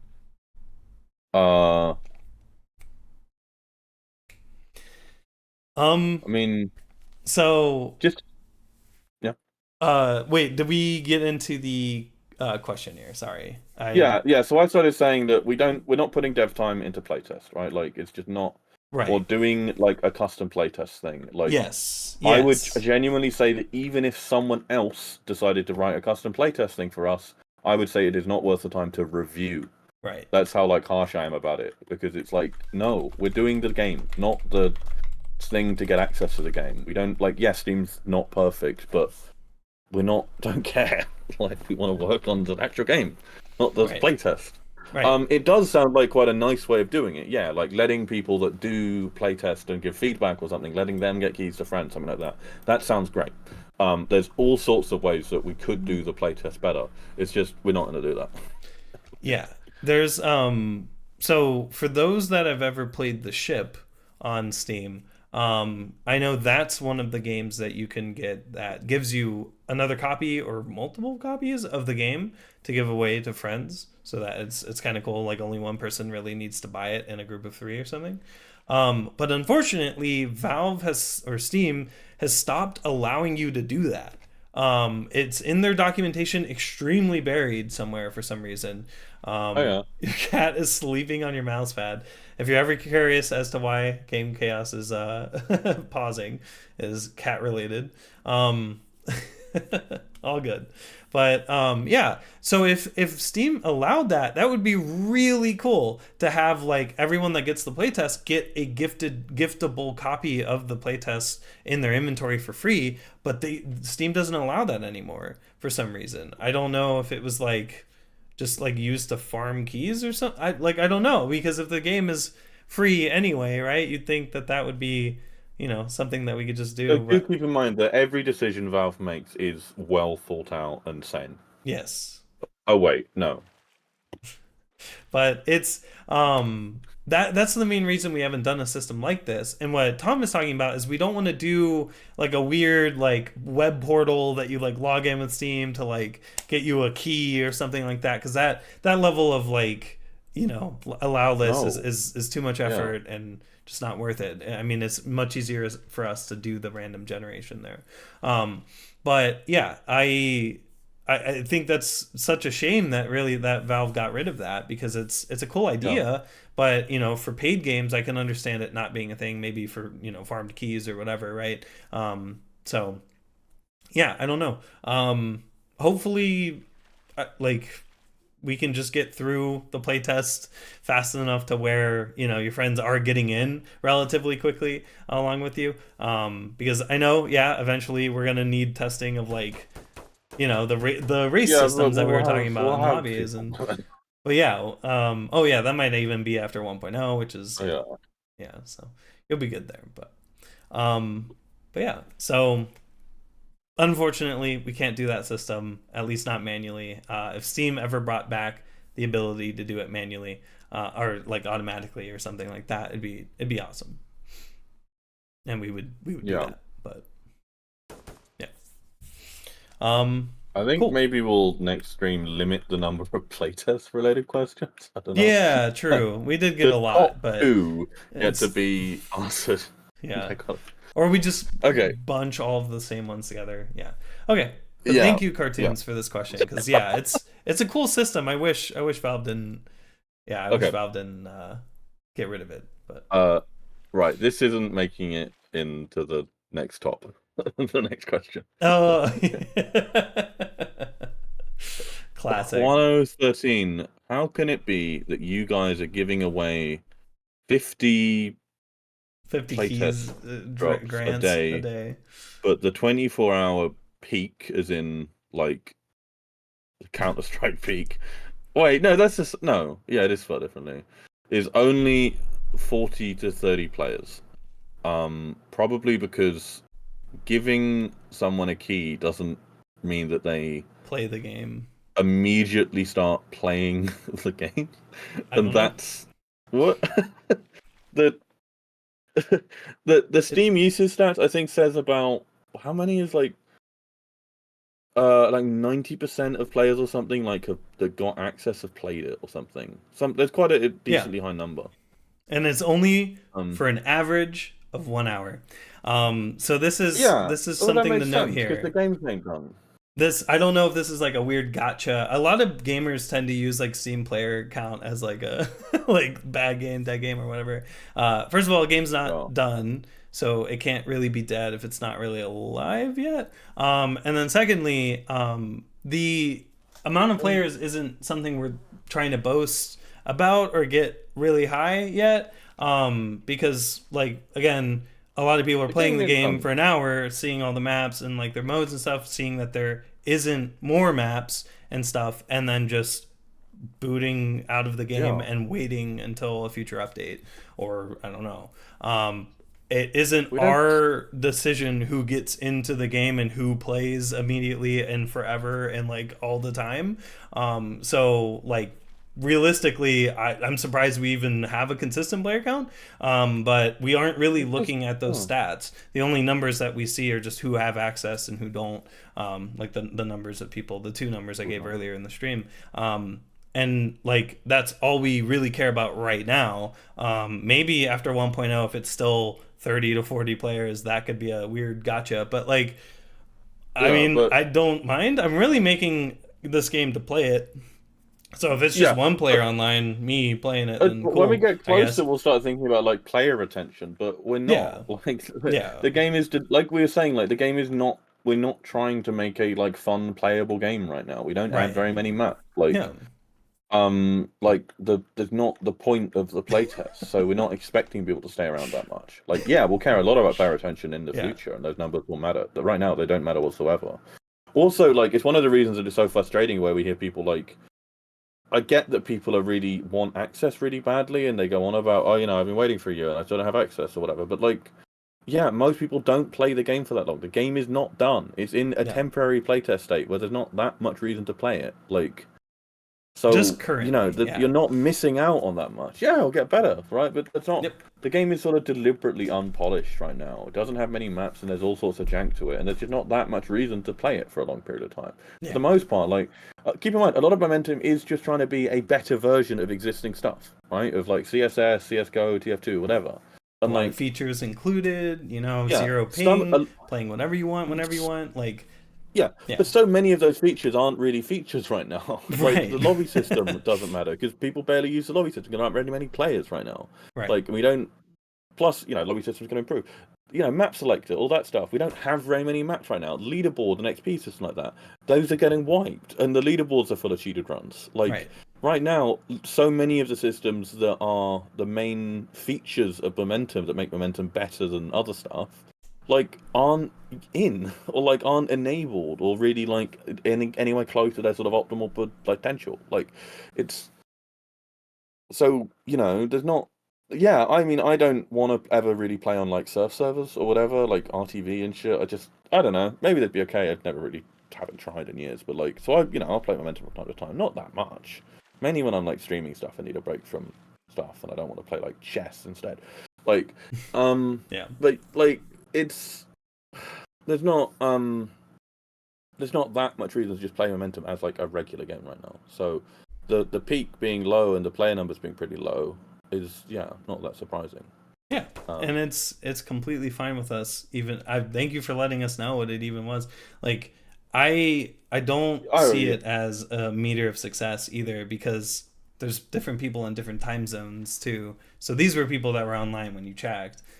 It could be higher, Well, you can see the pretty detailed numbers on SteamDB, but but again, like we're not really caring about it, so we'll care in the future, but like right now, they're completely meaningless. In fact, it's kind of good that people aren't playing that much. I'm kind of relieved because we'll get fewer people yelling at us when we wipe the leaderboard soon.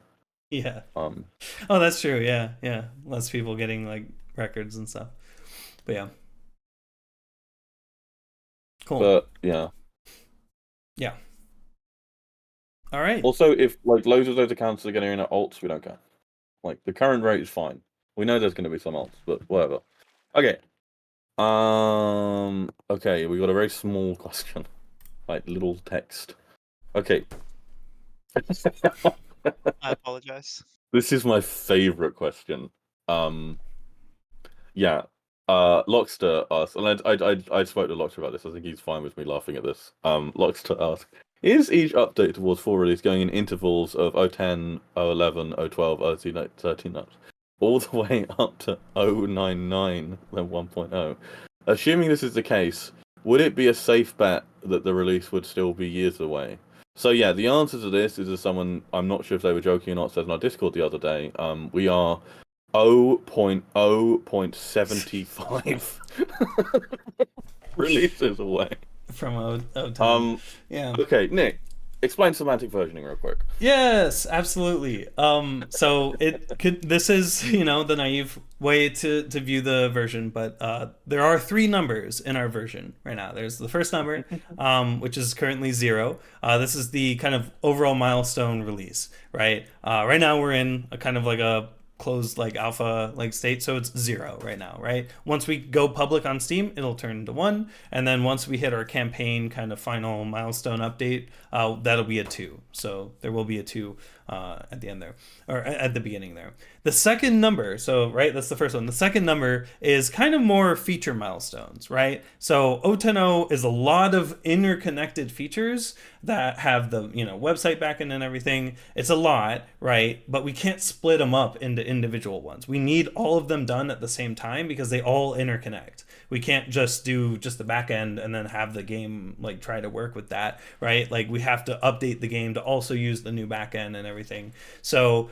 each of those 0.10, 0.11, 0.12 are feature milestones. 0.11 is going to be replay refactor. 0.12 is probably going to be more like, anti-cheat and like public roping lobbies and things like that. 0.13 could probably be initial cosmetic system if we have some, whatever, right? Like these kind of feature milestones that we have, and we do have a roadmap in our FAQ channel, are kind of like the main core things that are needed to be done. In fact, I think that's actually probably the next question that we have asked here. But they are the core things that need to be done. And each time we kind of release those, they will likely be kind of a game-breaking thing that will need a wipe.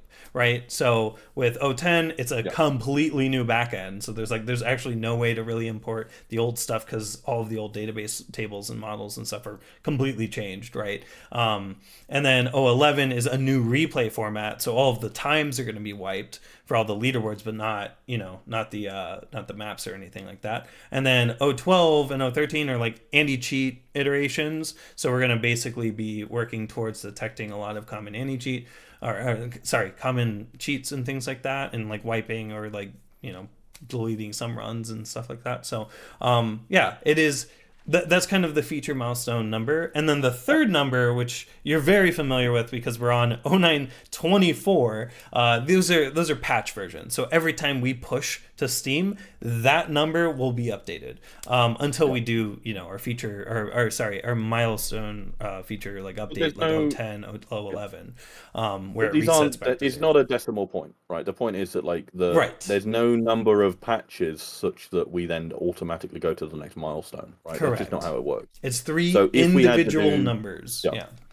Yeah, they have no relation to one another. I think that's the core thing to understand. So except I guess the last two, because when you bump the feature, right, when we go to 0.10, it won't be 0.10.24. Yep. It'll reset back to 0. I actually just came up with kind of a hot take that I don't think we should do. But you could make an argument that 0.10 should be 1.0. That it's a significant enough change that it's actually an X milestone. Yeah, I mean, it could be. And we shouldn't do that. I think that would just confuse people, right? Yeah. But you could definitely make the case that because 0.10 is changing so much different stuff, right? And it's not just it's doing a wipe, but it's changing all these different systems at once, which we really had to do for 0.10. That is, I think, general traditional versioning is this is climb, you could say that 0.10 is significantly bigger than the other milestones we currently have planned out. None of them really do a kind of grand change in the same way that 0.10 is doing. Right. And so the one reason I think that kind of matters is I think it probably does give the impression that 0.10 is kind of momentum is going to take ages because 0.10 is taking so long. So isn't 0.12 and 0.11 and I don't know why I'm doing that backwards, but aren't those going to take an equal amount of time? And that the answer to that should definitely be no.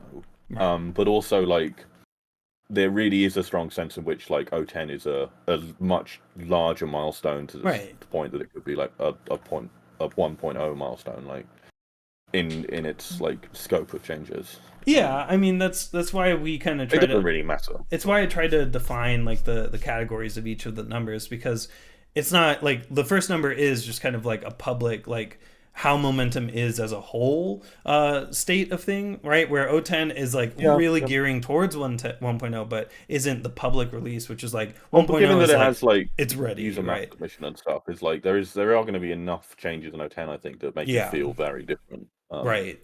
And yeah, I and don't if we know, maybe tackled each of the systems individually, if we had a backend that was like able to be that's the thing. modularly, It's because we're doing all these different changes at once. It kind of Yeah. almost does qualify as it really it is. I mean, it's a semantic version. This really is just semantics, like what right? we Yeah. not that like but yeah. There's also we apparently I guess we qualify as 0 for which I like. I like to explain semantic versioning by referring to 0 versioning, which you've seen, right? Zerover.org.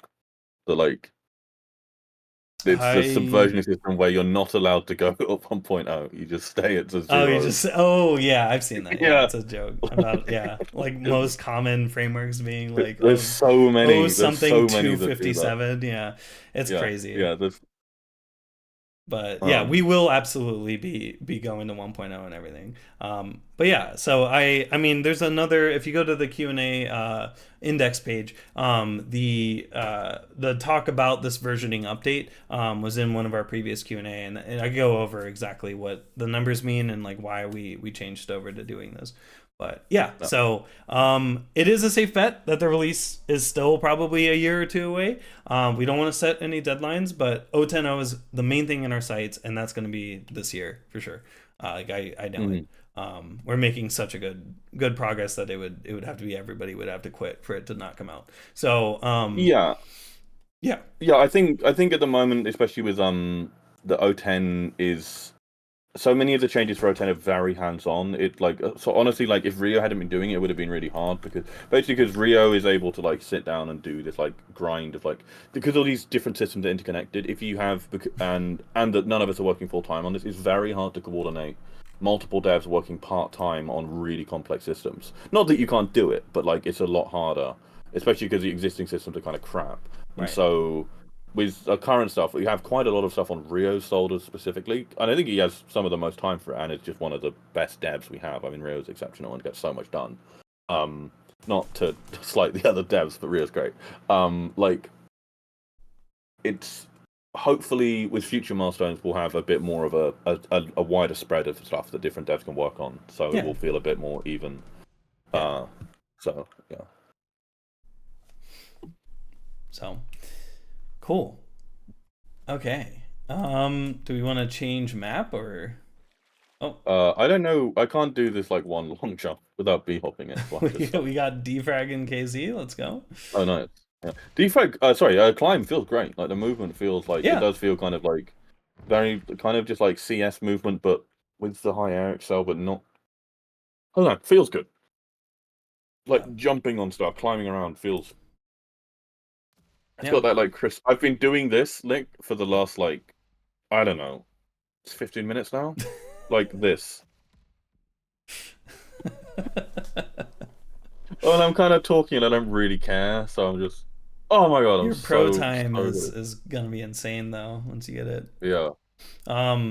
Yeah. KZ's a fun one. I can't wait for KZ, and I think I'm so glad we got GameSurf on the team because GameSurf is just. It's so hard to do this stuff without people that are like super experienced, and obviously GameCast is one of the. You need like real nerds that like are really nerdy about that mode. Like it's so helpful, and hope you don't mind me calling nerd GameCast. We're all nerds. Yeah, it's okay. But we'll move on. Thank you, lockxta, for this question. It is a really good question, by the way, lockxta. Sorry for making fun of you for not understanding semantic versioning. Like if you've never come across this before, semantic versioning, like it's easy to get confused by this. It's just make me laugh. Because it would just be so impractical trying to like version stuff such that like, you know, how would it work? Anyway, FadedFrank, what is currently missing from the games is preventing release. We've answered this a lot. I'm gonna just zoom over this if that's okay, because it's basically the stuff in our FAQ section on our Discord. Yes. Those milestones that we've just been talking about. Yeah, I don't think we've got like a frame for that to show on screen, but like. Is in our Discord in the FAQ section. So yeah, like I said, 0.10 kind of a major milestone in a way. 0.10 is enormous. 0.10 is a zoning refactor. A lot of timer stuff they're changing. The new backend deploy, map submission, basically map stuff. Which is obviously a massive part of the game. So maps and timer and zones, which is a lot. I mean that's like half the whole game, right? So 0.10 is really focused on all that. 0.11 is replays. Where we've got a bunch of changes we want to make to the underlying replay format. That's going to change There's also quite a lot of internal things. That's going to be kind of a precursor to the sort of final, really, really crucial, important thing we need, which is anti-cheat, right? Because anti-cheat is it's essential to release. So the main thing that's stopping us from preventing release, right, rather than just talking about the milestones, I guess, is what allows us to have consistent leaderboards. What is going to be the last time we need to wipe the leaderboards, right? And that's just hard because we have a big game, lots of modes, and like we don't want to screw stuff up and wipe everyone's runs because of some catastrophic issue, and we realize, oh, this data structure is horrendous, like the current replay format with no compression or whatever. You stand still for an hour, it takes up megabytes. Anyway, like you don't want to have to retroactively like change that stuff. We want to have stuff in a good spot then, so we can be comfortable with sticking with stuff, right? So, those three things are essentially the main things. Like that zoning and mapping stuff, timer, all that stuff, like there, which is super complicated. And O10's enormous. I can't wait to get O10 done. It's going to feel like an incredible thing to have out the way because honestly, once we've done O10, everything else is going to feel easier after that, I think. Not that there's not other stuff to do, but yeah. Then replays hopefully shouldn't be that hard. Some of the stuff that we obviously need from replays, such as like projectiles, explosive, not showing up in replays. I think Slidey's already done, or like has a working branch. Yeah, of there's that. a branch. The underlying format is going to change, and like a lot of that is the stuff that we already know how to do, and is not a ton of work. There's some design stuff to do still. We do need to talk about the replay format more. I don't know a ton of that. Nick can talk more about that, but like obviously the replay format, breaking that was going to ruin all runs, right? So all the replays are going to stop working. They're not going to keep like BC with the existing stuff. And then obviously anti-cheat. If we don't have anti-cheat, what?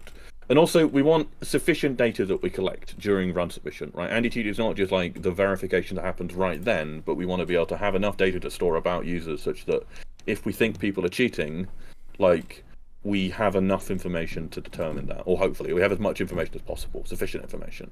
And so we don't want to start release 1.0 without any of that, right? Because you can have some like really good legit or non-legit runs that we just know nothing about, and we can't say if they're cheated or not, right? And some cheated runs could get on. And that's one of those things, like Momentum can only really launch once. It would be horrible for reputation if we ever had to reset the leaderboards, and if we ended up letting a bunch of obviously cheated runs through, that might, for some reasons, we're not saying that every run that gets submitted is, there may be certain cases that way, okay, but like, we need sufficient stuff in place. So anti-cheat obviously has to be there. That's a really long way of saying that. And so there's other stuff kind of in that we want to get done in that time. We do want like the XP system. Learn mode is another thing we really care about because we do care about player retention and that initial boost to players coming in right at the full release.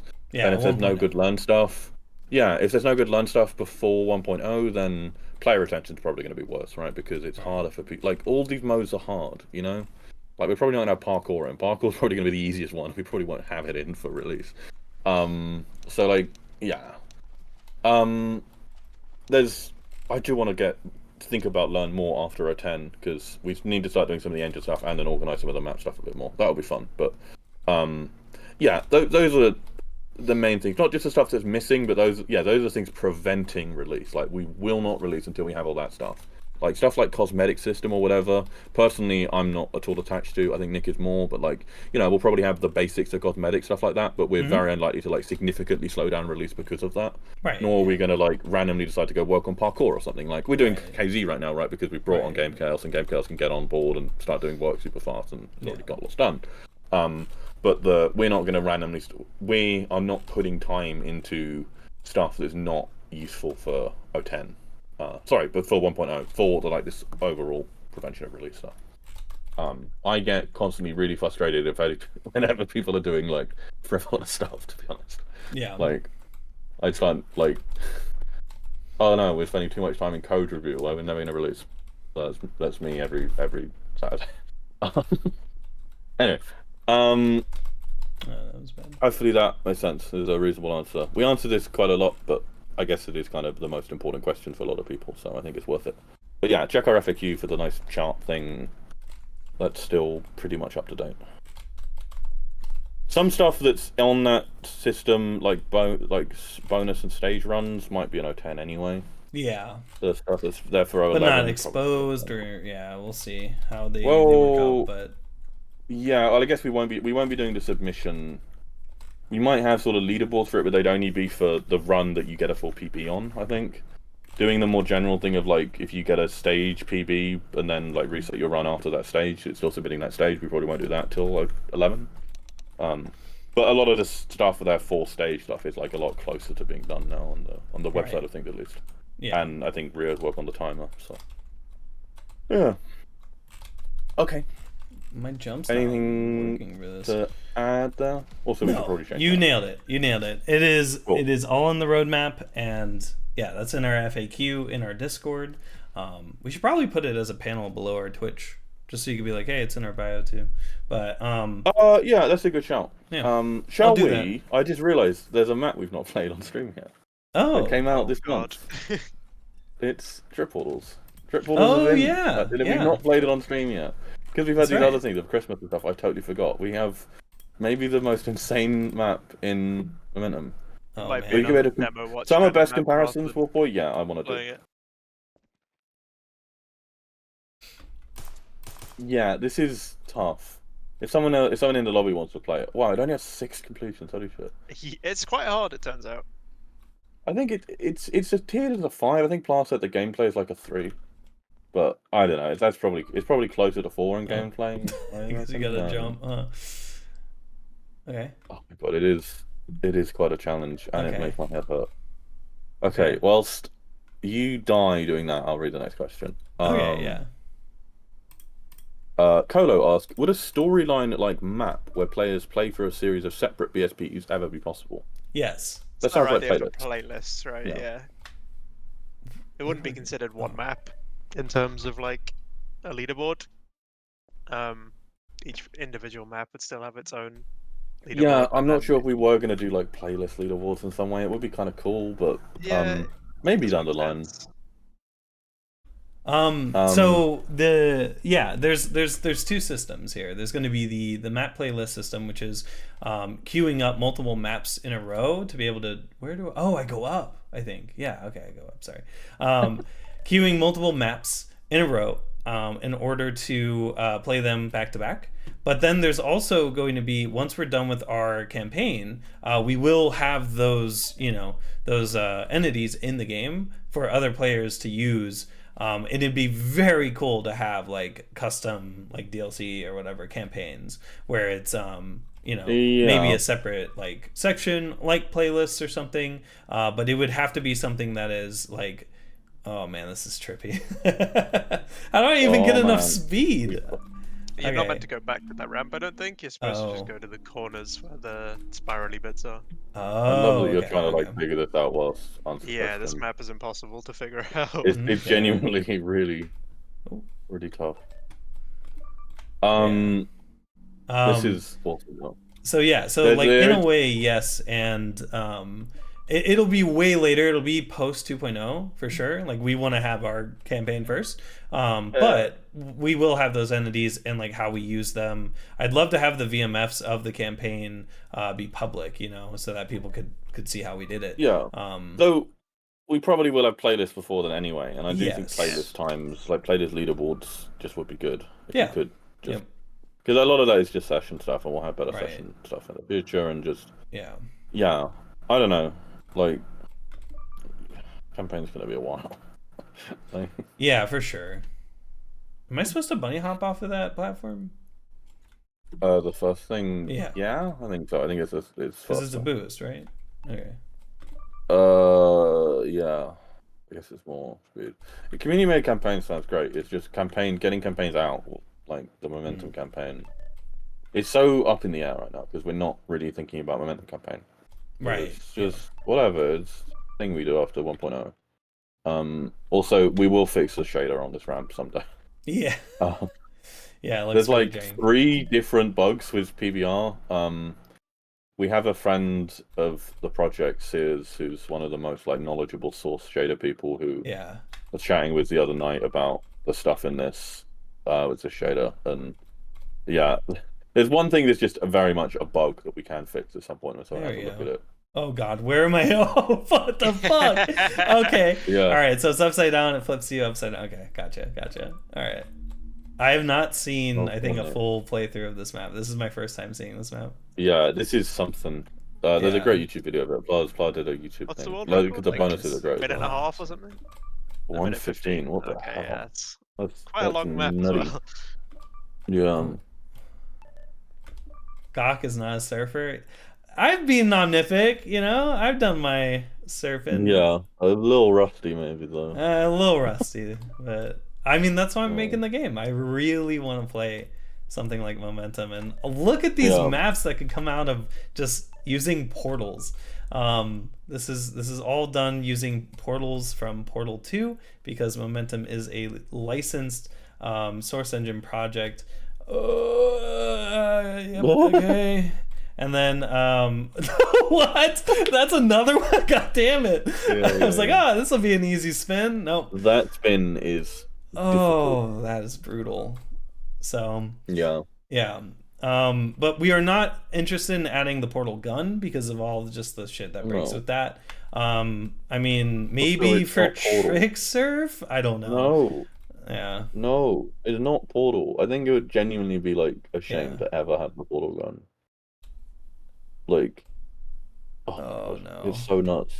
Oh fuck. Okay, I almost got it. I just gotta get the angle better. But anyway, yeah, so that hopefully that answers your question, Kolo. We will have playlists that you can stitch to, or like you can have multiple maps in a row. So if you make sequential maps, you can make a playlist with them. And then eventually, yeah, our campaign, which we'll be doing kind of like that, where you kind of go through all the different BSPs with a hub world. That will also be in the game too. But yeah, we'll move on to our next question here. How many more do we have? Oh, two more, or one more asked question here. Yeah. lockxta, would it ever be possible where a single map could have multiple game modes, i.e. rocket jump, intersurf, followed by a sticky jump? One of the immediate technical reasons that this is hard to do is these modes have different tick rates usually. Yeah. And so some of the stuff you can change on the fly. Tick rate you can. As far as I know, you have to restart the server to change tick rate. You cannot change tick rate on the fly. Be a difficult refactor to do if we did want to. But also, 2.0 game mode mixing stuff we have as a sort of loose plan in our heads of like a system where you can sort of combine aspects from different modes, maybe do whole custom modes, stuff like that. At that point, we'll probably have to somehow refactor how tick rates or like have some dynamic tick rate system. I don't know how that would possibly work. I think that that might break. That sounds too much. Yeah, you're starting to mess with one of the most like fundamental bits of CS2's already had that fun problem. Oh god, yeah, they do their Yeah. wacky stuff. Yeah. What is it'd be interesting to see what they're actually doing there. But yeah, tick yeah, it's like right now, like we're aiming for like parity between all the modes. We are happy to do sub modes. We're gonna have more sub mode stuff in the future. So multiple bhop variants, stuff like that, multiple climb variants will be a thing. But combining them, like, no. Generally we're trying to keep, a sort of clarity of each mode. And like I think just randomly changing you between them could be fun, but like it's not something, if we are going to do, we're going to do for a very long time. Like maybe a 2.0 stuff, like we start doing some entities that can do stuff like that, but like that kind of system probably needs a bunch of weird refactoring and stuff that we're absolutely not doing until like that kind of refactor is well within our sights. It's like, this is the thing we want to really work on now and do this big. It is insane. Something. This is so insane. Holy shit. What the fuck? This is insane, Plor. Excellent job. I love how ludicrous the ramps on this are. Yeah, they're just so. It's not just that the portals and stuff are over the top. It's like the visuals and everything. Oh my god. Yeah, we'll fix the shader. The ramps look a little weird, but that's not your fault. There's a couple things going wrong here. So the main thing is that like at certain angles, actually so this is 3 issues with the parallax effect. Parallax occlusion mapping. This is a form of POM. Which is basically a way of faking height in a surface by it's just using some really lovely geometry where you sort of offset each pixel on a texture based on where that pixel would be if you were looking at it from a certain angle and it had a certain height. Yeah. It's a really interesting theory. Like the geometry of it is really, really, really beautiful.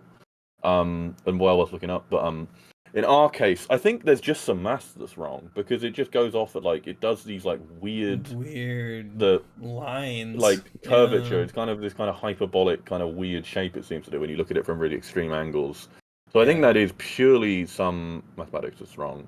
I'm doubting it has. It's probably some constant that goes weird at a certain. I don't know. I don't remember the theory well enough. It seems really odd to think that it could be some, actual operation that we're doing. A tan where we should do a sine or whatever. It has to be something that only.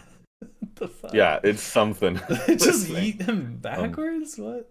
Yeah, that's nice the reverse speed trigger, Oh my whatever it is. god, the reverse speed. This is a tier 1 map, yeah. But yeah, but then there's also with the parallax stuff. There's also the fact that it you get this kind of pixelated effect between each layer of the parallax if it's not close enough. I think there's a kind of blending interpolation thingy that you can do that Sears has figured out.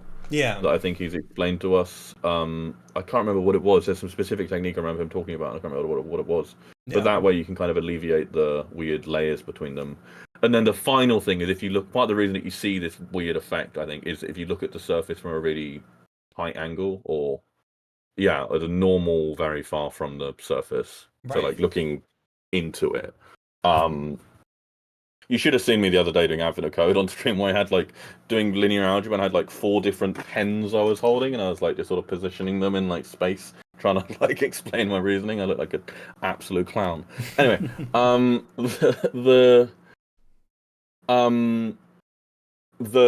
you get this thing where because parallax occlusion mapping kind of offsets the texture. And it's in the pixel shader, which doesn't really know anything about edges. It just knows stuff about textures and just on some flat 2D plane, right? It will, if you look at an angle that kind of shouldn't be there, you can kind of look at bits of the texture that you shouldn't actually be able to see because it's kind of rendering a pixel like that's kind of off too far into the texture, like it shouldn't be visible, but it kind of is because there's a thing. There's a way you can limit that. Where you can Oh, my game just crashed. It did not like specking Flawed go through some of those photos apparently.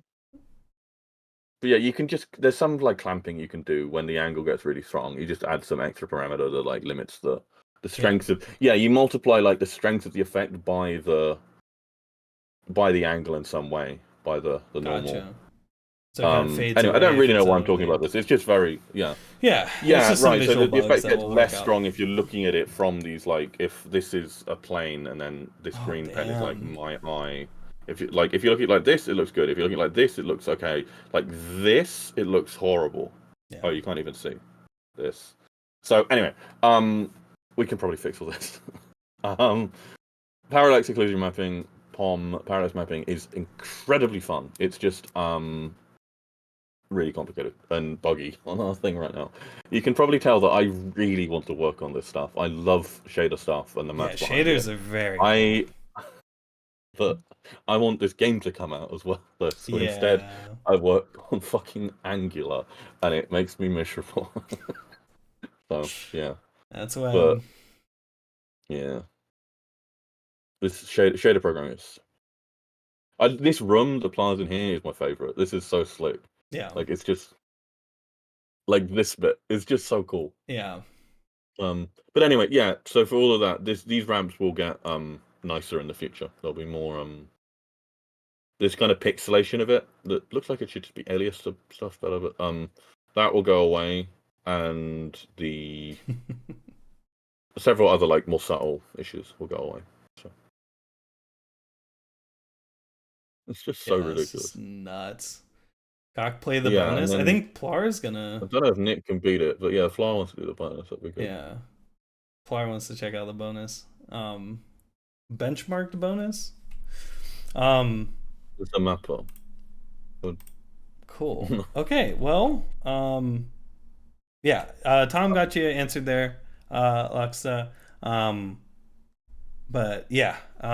We got a couple of questions that were asked while we were streaming here. Let's go to those.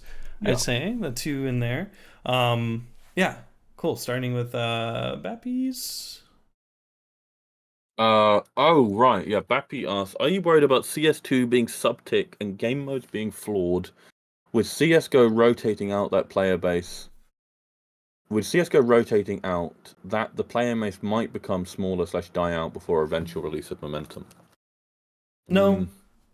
That's more Valve's problem to worry about. I'm sure they'll probably have some like fixes, but if the engine is just by default going to be subtick and they want it to stay that way and it's best for competitive, then that's how it goes. I'm not. right? Yeah, I'm not sure if the question is it gonna ruin the mode so much that players just leave? Oh yeah, the player base might become smaller. Yeah. As opposed to like sort of fragmenting and like playing a sort of different version of stuff. That.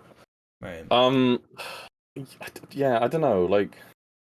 It could be. I don't know. I mean, I'm sure a lot of people are looking at Momentum as the way to play the modes from now on.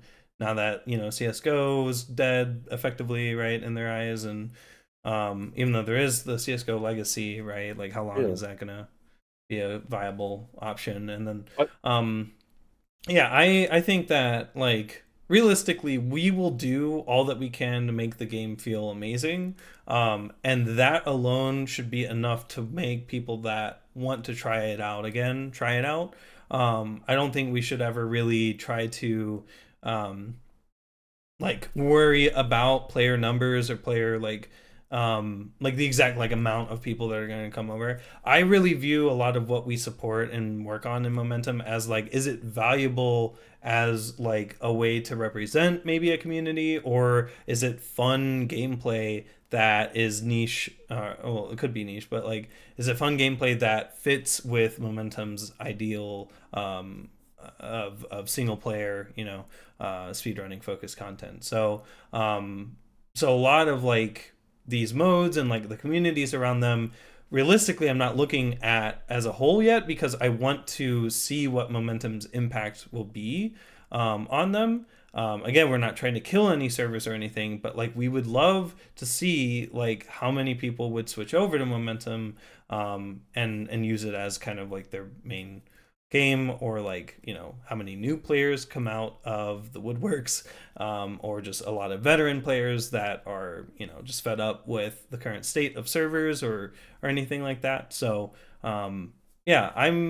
it's intriguing to see, and while it could also be the perfect opportunity for Momentum to release, it's just not ready. No, unfortunately. And like we said before, these milestones hopefully makes sense. What we're saying with the 010, 011, the zoning, replay, and anti-cheat stuff. Hopefully that makes sense as to why we can't fully release without those. The game is just going to be in such an unfinished state if we're going to just be wiping leaderboards all the time, right? And it's not. We're not in this state where Momentum is sufficient to be a replacement to this stuff. It would be great if we were, but we're not. So I don't know. Other than the platforms originally, right, like CSGO dying and stuff like that, there really isn't a case where we are better because by default or whatever, right?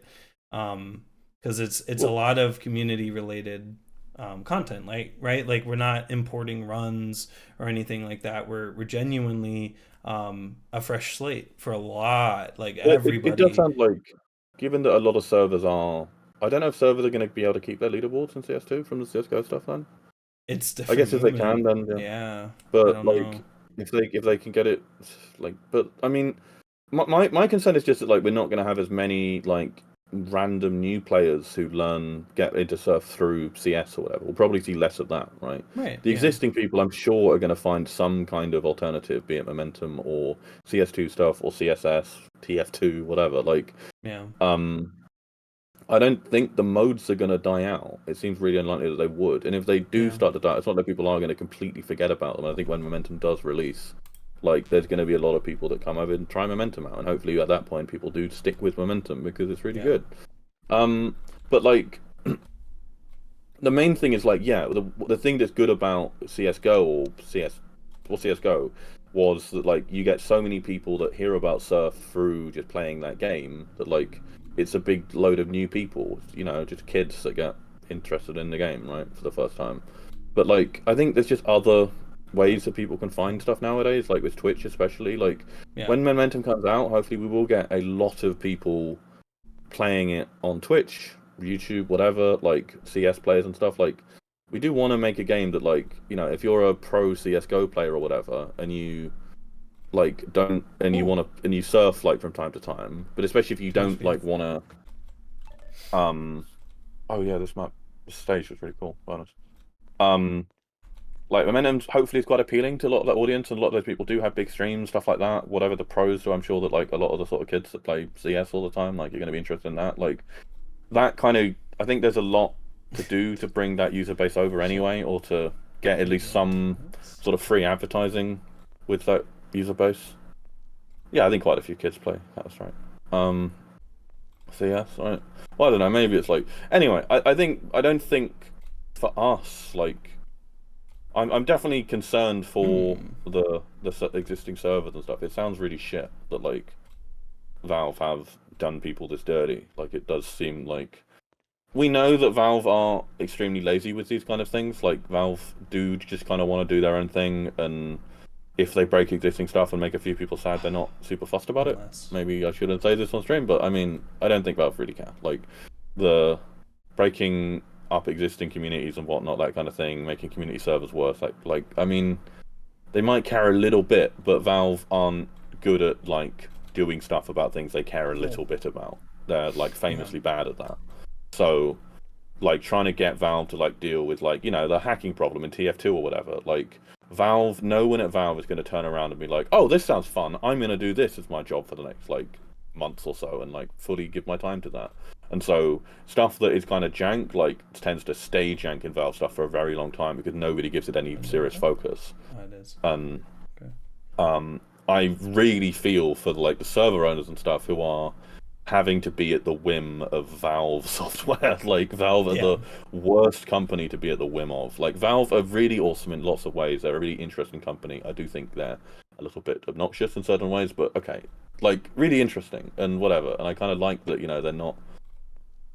Well, I don't know. I say all that, and then I still think the fact that they do the Steam 30% game charge thing is absolutely disgusting and they're scum. But okay, sorry, I shouldn't say that on stream, but I do think it is horrible. Anyway, it does sound incredibly frustrating to be in the situation that the CS2 servers and stuff are in, because you get so little attention from Valve and they're so uncommunicative, and it's like systems that people have put years of their life into working on, you know, server plugins and stuff that are just getting like nuked, and maybe might have quite easy fixes, but you don't know if Valve are going to give it any attention whatsoever because it's Valve. And we're in a situation where with a lot of our stuff, like it's Valve legal or whatever, and those I'm not going to talk about Valve legal much, you know, it's quite good.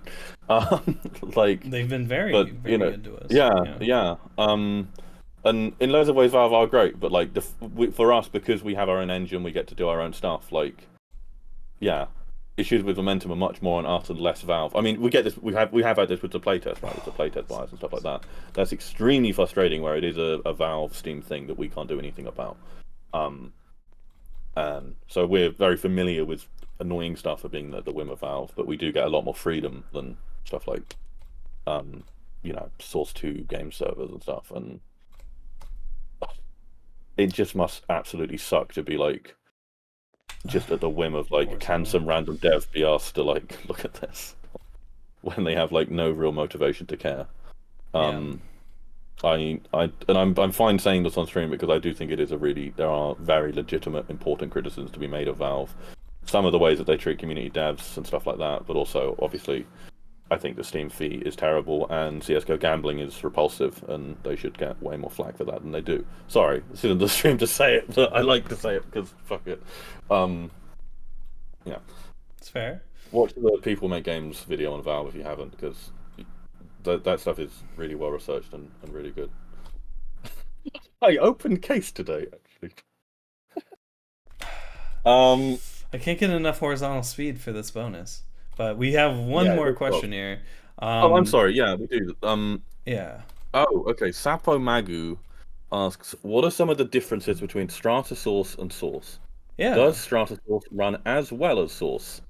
And then in brackets, I mean, I'm pretty sure it won't run as well because of some new stuff and the changes that Strata had. What? For one, we have a completely new renderer written in DX11, which allows us to utilize a lot more modern hardware, and including shader model 5, which is now our bare minimum shader model for all of our shaders, which allows us to do really cool stuff. Yeah, I'm not sure how much. Our material system doesn't actually utilize that much of the higher shader model stuff, right? But it still gets some benefit. But I think there is, because DX11 has like a higher hardware requirement or something. I think people like to, and because I guess bigger number, some people think that means that DX11 has worse performance, that it needs like more stuff. That's not how it works. Nope. Games tend to the games on DX11 tend to have higher hardware requirements because they have more complicated graphics, and so the games have higher hardware requirements. There's nothing about DX11 inherently that like is slower, right? If it were, you'd ask, well, why would you have that? Like, they don't make it slower. I think you're missing something. There's gonna be some like insane like plug hole you have to go down or something. Yeah, I think. But there's none of the stuff we've got should be inherently more expensive. Is there anything that is, if you're loading like the newer BSPs and stuff, they're going to be allocating more memory, right? So that's okay. So first of all, the first part of that, the main differences with Source and Strata is that, for one, we are a DX11 minimum. So we Should we just explain what DirectX is real quick? Yeah, DirectX is the underlying graphics. Like, this map being rendered uses draw calls to DirectX, which is a Microsoft provided library that does graphics, like 3D graphics, right? So it's typing stuff to your GPU. So your GPU is the thing that's doing all this lighting stuff. Yeah. Or maybe not, lighting's complicated, but like all the geometry of this map, right? These does exist in a sort of geometric form on the GPU. It's just floating point number. Yeah, it's just numbers. Yeah, right. And your GPU crunches that and turns it into pixels being shaded a specific color, as well as like on the screen. So DX9, which is what normal Source 1 all the way up to CSGO was on. Including CSGO. Oh my god, is that the end? That's the end. Oh, okay. But anyway, sorry. So DX9, which is what Source 1, like every Source 1 game, Half-Life 2, Portal 2, CSGO, CS2 uses DX11 and 12, I think, and Vulkan. There's some weird mix of mostly Vulkan, right? But they have some 12 and some 11 or something, like, I think. And so like CS2 is more aligned to like Strata's kind of graphics backend. But all that means is that DX9 is just the version that came out in like 2003, 2004 that Valve used for Source. And they were able to do everything they wanted to with the engine using that. And obviously Microsoft and other game studios come out with like better techniques, more advanced rendering techniques, and those get compiled into the later versions. There is DX10, but it's so old and at this point not really worth going to, because the majority of hardware out nowadays supports DX11. That's why we chose to minimum. Yeah, DX11 min spec is around generally like 2010, GPUs in 2012, 2011, 2012 are like the last that. Any good last GPU 12 years, yeah, it's a while. Yeah, if it's a decent, if it was a decent GPU in 2010, it should be DX11 compatible. So like, there's there's maybe a case where like keeping DX9 compat, but it's extra dev work, and we're not doing that because it's just more user base. It's not reasonable to us devs to keep maintaining super slow stuff in the same way that we don't maintain Windows 7. Yes. Like, get off of Windows 7. Well, with Windows, it's like you can just upgrade for free, so it's even less important. I appreciate like hardware costs money, but there is a threshold at which like it's not reasonable to continue. To not move to 11. Yeah, and so there's also the layer of debuggability where DX9.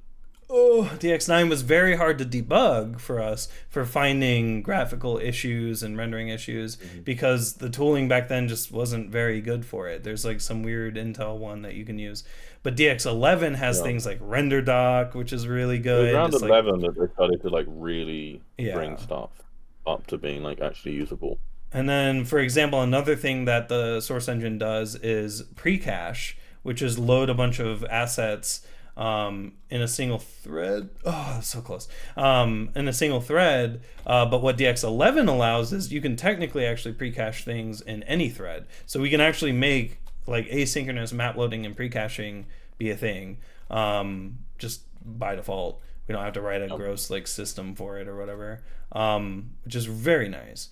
And then, I mean, that's just DX11, right? Like this is like getting us on more modern hardware. We can do things like tessellation shaders, geometry shaders if we wanted to. We're not really doing it. Not really need to, yeah. We don't really need to. We'd love to do more shader stuff, but it's kind of just a matter of time and priorities. Yeah. But in some cases, like, so the main thing to keep in mind, so DX11 should not be slower. It should not. In a lot of cases, it's going to be faster because DX11 is going to utilize a lot of GPU, like native performance and intrinsics or whatever, better than modern GPUs. You know, GPUs don't just get faster; they get more stuff and more instructions, right? And like DX11 is going to utilize that better. DX11 is really pretty old, right? Another like DX12 and I mean, another benefit of it is the flip model that we use. You can do borderless windowed and have the same native performance as full windowed. Full screen. Yeah. So a lot of those changes that were made in Windows is rendering and compositing stuff, right, or whatever. That doesn't support DX9. The lowest version it supports is 11. Yeah. But yeah, that does mean borderless Windows is generally better for me actually than full screen, and it's just more convenient. And you see that more and more with games, at least default to borderless window. They're not just doing that. Like gamers tend to like to think that they know more about like graphic stuff than the game devs. Yeah. And so they have these kind of presuppositions about stuff that often just isn't true.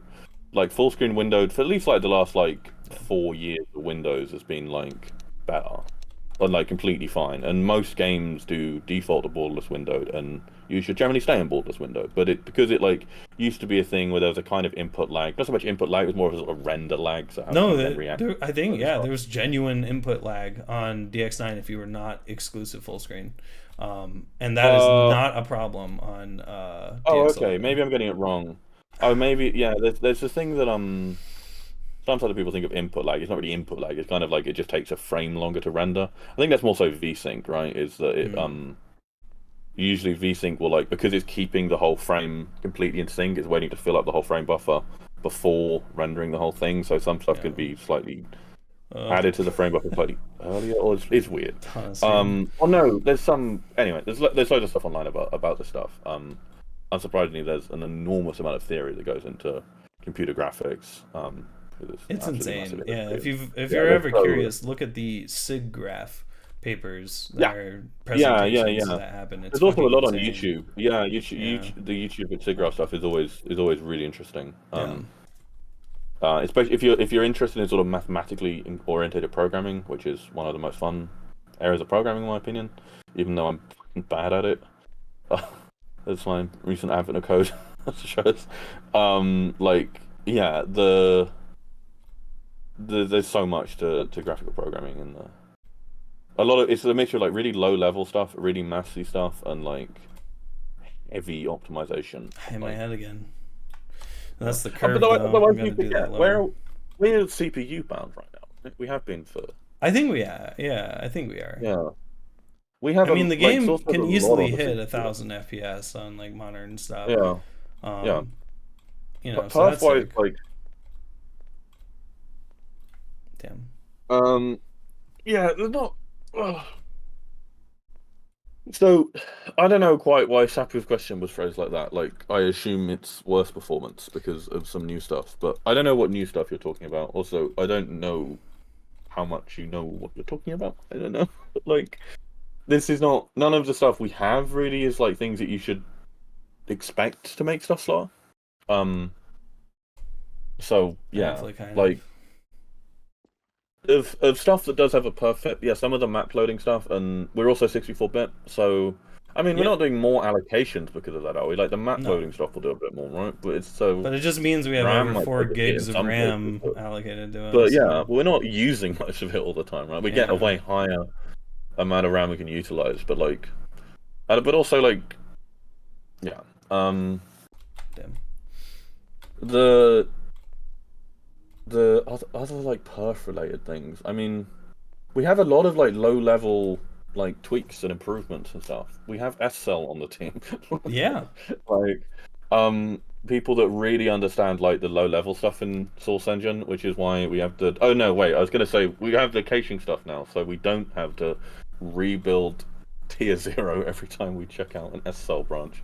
When an SL branch gets merged in, you have to rebuild the entire engine, right? Because of the low level changes, yeah.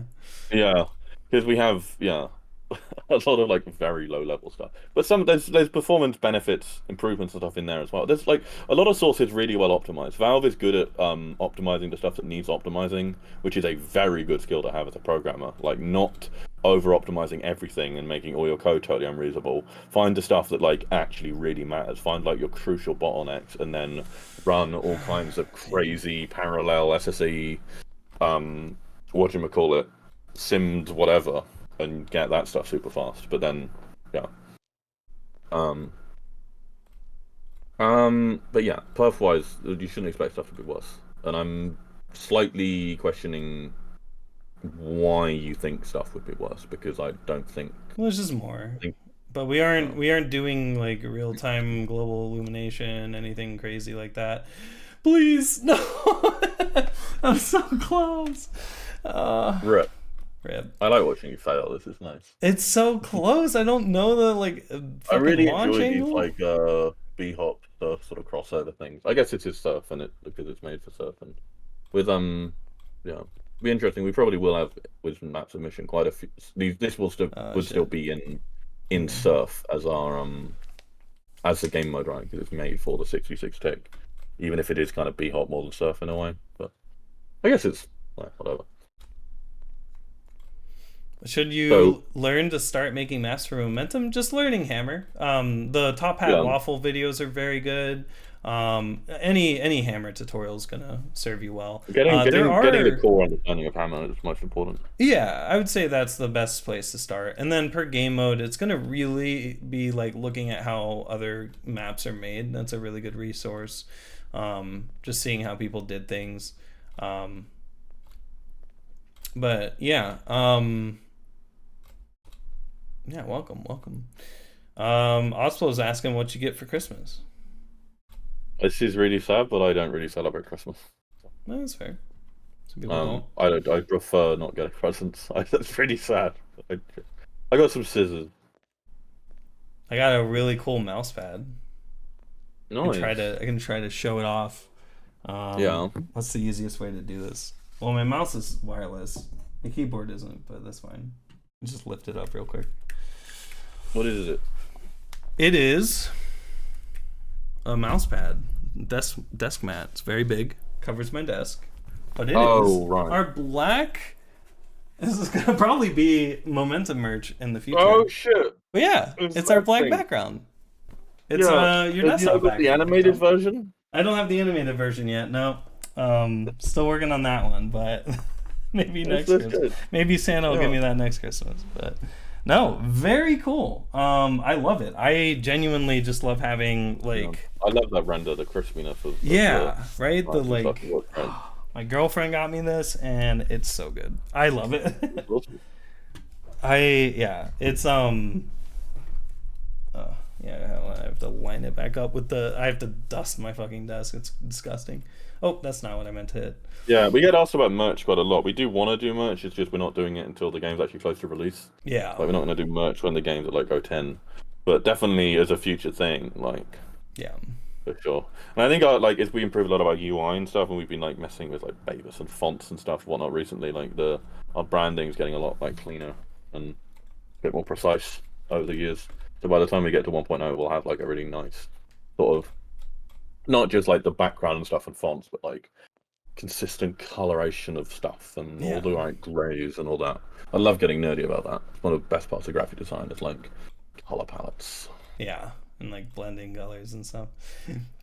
Yeah, I mean, it's like merch is gonna be so cool because like we can do a lot of cool stuff like with 3D printing now too, like Barbie's 3D printed Conc. Stuff like that. Yeah. Oh man, that'd be amazing to have that set up. Because I've been wanting to do because I've got quite a large garden, so Yeah. I've commissioned a bunch of surf ramps. Nice. Yeah. Yeah. Surf underscore garden. Come in. Surf Tom's garden. No, we're just doing Omnific. Oh, okay. Yeah. Omnific in the middle of the garden, which like all of the stages.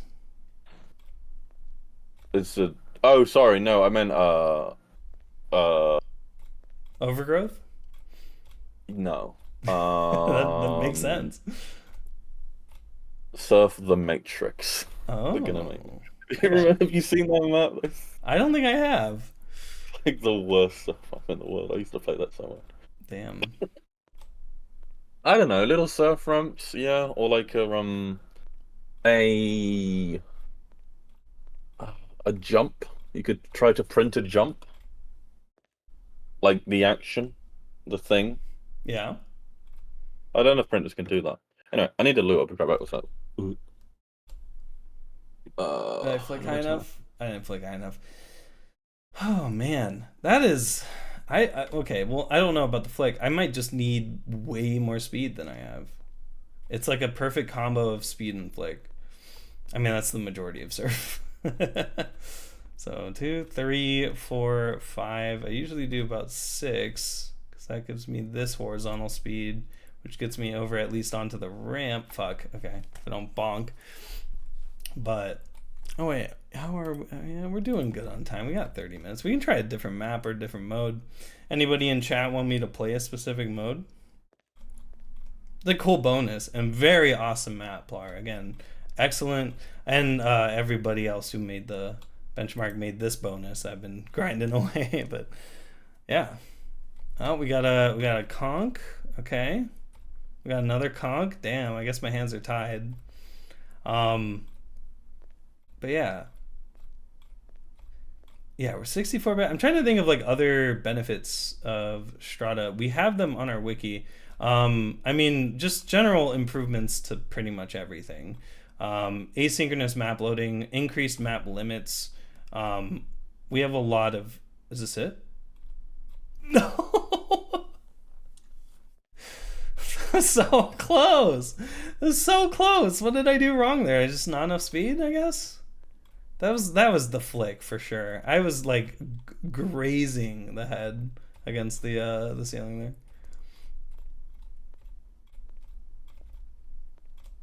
Fuck, cornered.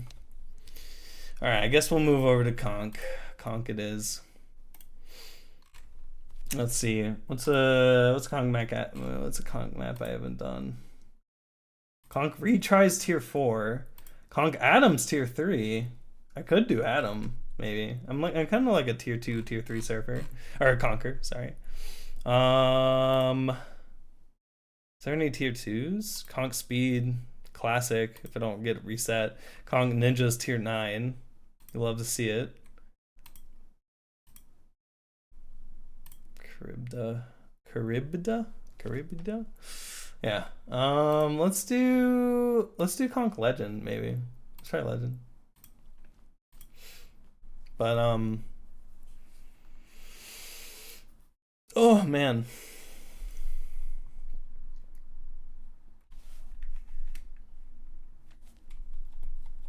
Oh, stuck in the ground, classic.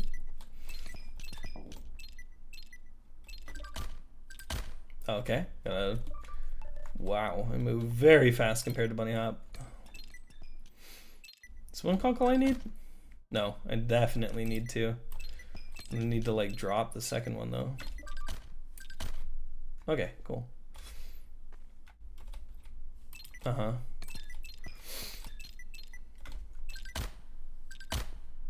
Oh, okay, almost. How's everybody doing?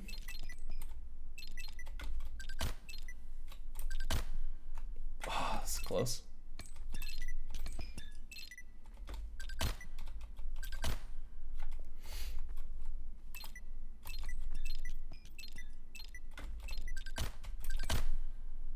Oh, that's close. So for those that aren't familiar with Conc, Conc is a game mode from Team Fortress Classic. When you play as either the scout or medic, you can throw a concussive blasting grenade, and it also boosts you. So very quickly turned into a movement mode where the entire premise of the Conc grenade is the closer you are to it, it's on a set timer, and the closer you are to it, the less it boosts you. So when you do this and you're kind of a little further away, you can see it boosts me a lot. So the entire premise is all about timing, really. So you can throw one and hold on to one in your hand, but that's the whole premise. And there's some advanced fucking shit that you can do when you have to like navigate through, oh my god, through a map that has like a large or very, very tall corridor. You have to effectively juggle, right? Because you'll charge one up and throw it, and then charge another, and like use that to go up, and then throw another one, and then charge.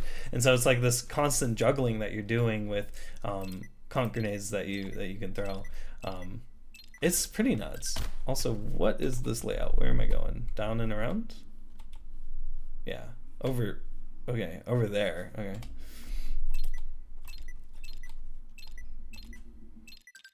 Oh, so close. I don't know the timing for the drop. A little bit late. And we show you the timer, and it also is a lot of it's a lot of like figuring out timings for things.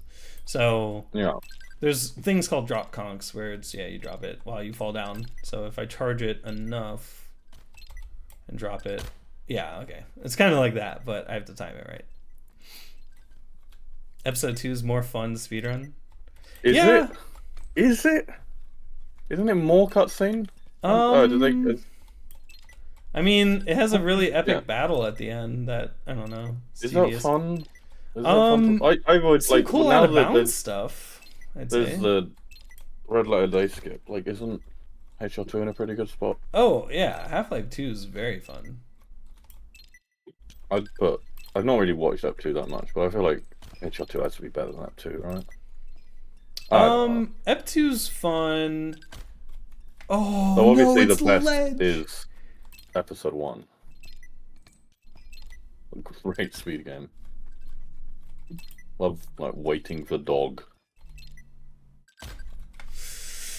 Yeah, I mean, there's a lot. Conc's very high skill ceiling just in terms of timing. Defrag has a lot of mechanical skill ceiling that Defrag's super high. Rocket jump is super high though. There's like rocket jump has a lot. Yeah, the high stuff sometimes. Maybe I'll get sticky jumps. A lot of like 300 IQ, like figuring out. Sticky where jump you is need to go. really high though. I guess like fuck off. is it that high? Are people kind of at the ceiling for sticky jump now?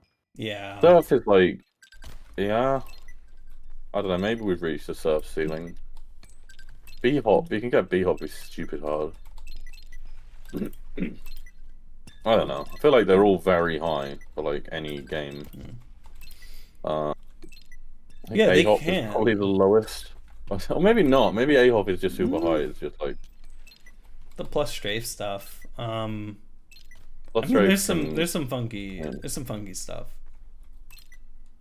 What about I don't know, what about parkour? I feel like parkour might end up being the lowest. Yeah, parkour will be easily the easiest, like, to master. But no, we're talking about ceiling. Right? Oh, sorry, yeah. Well, like, I don't know. Rocket jump is easy for me. I feel like defrag probably is. Like, defrag can get, like, stupid hard.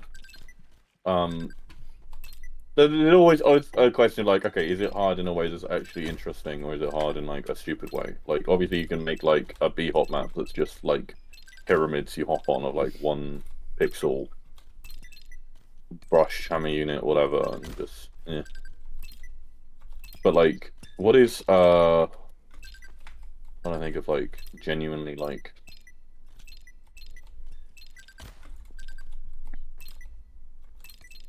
What mode are like actually the hardest maps of like the top tier? Because I feel like some of Sticky Jump is a bit like.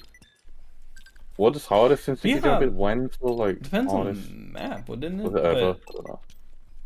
That's what I'm saying. Bhop like what is really hard in Bhop? Oh, easy for sure. Like right. actually, I don't know. What's this thing in bhop is surf? Is it? Mm.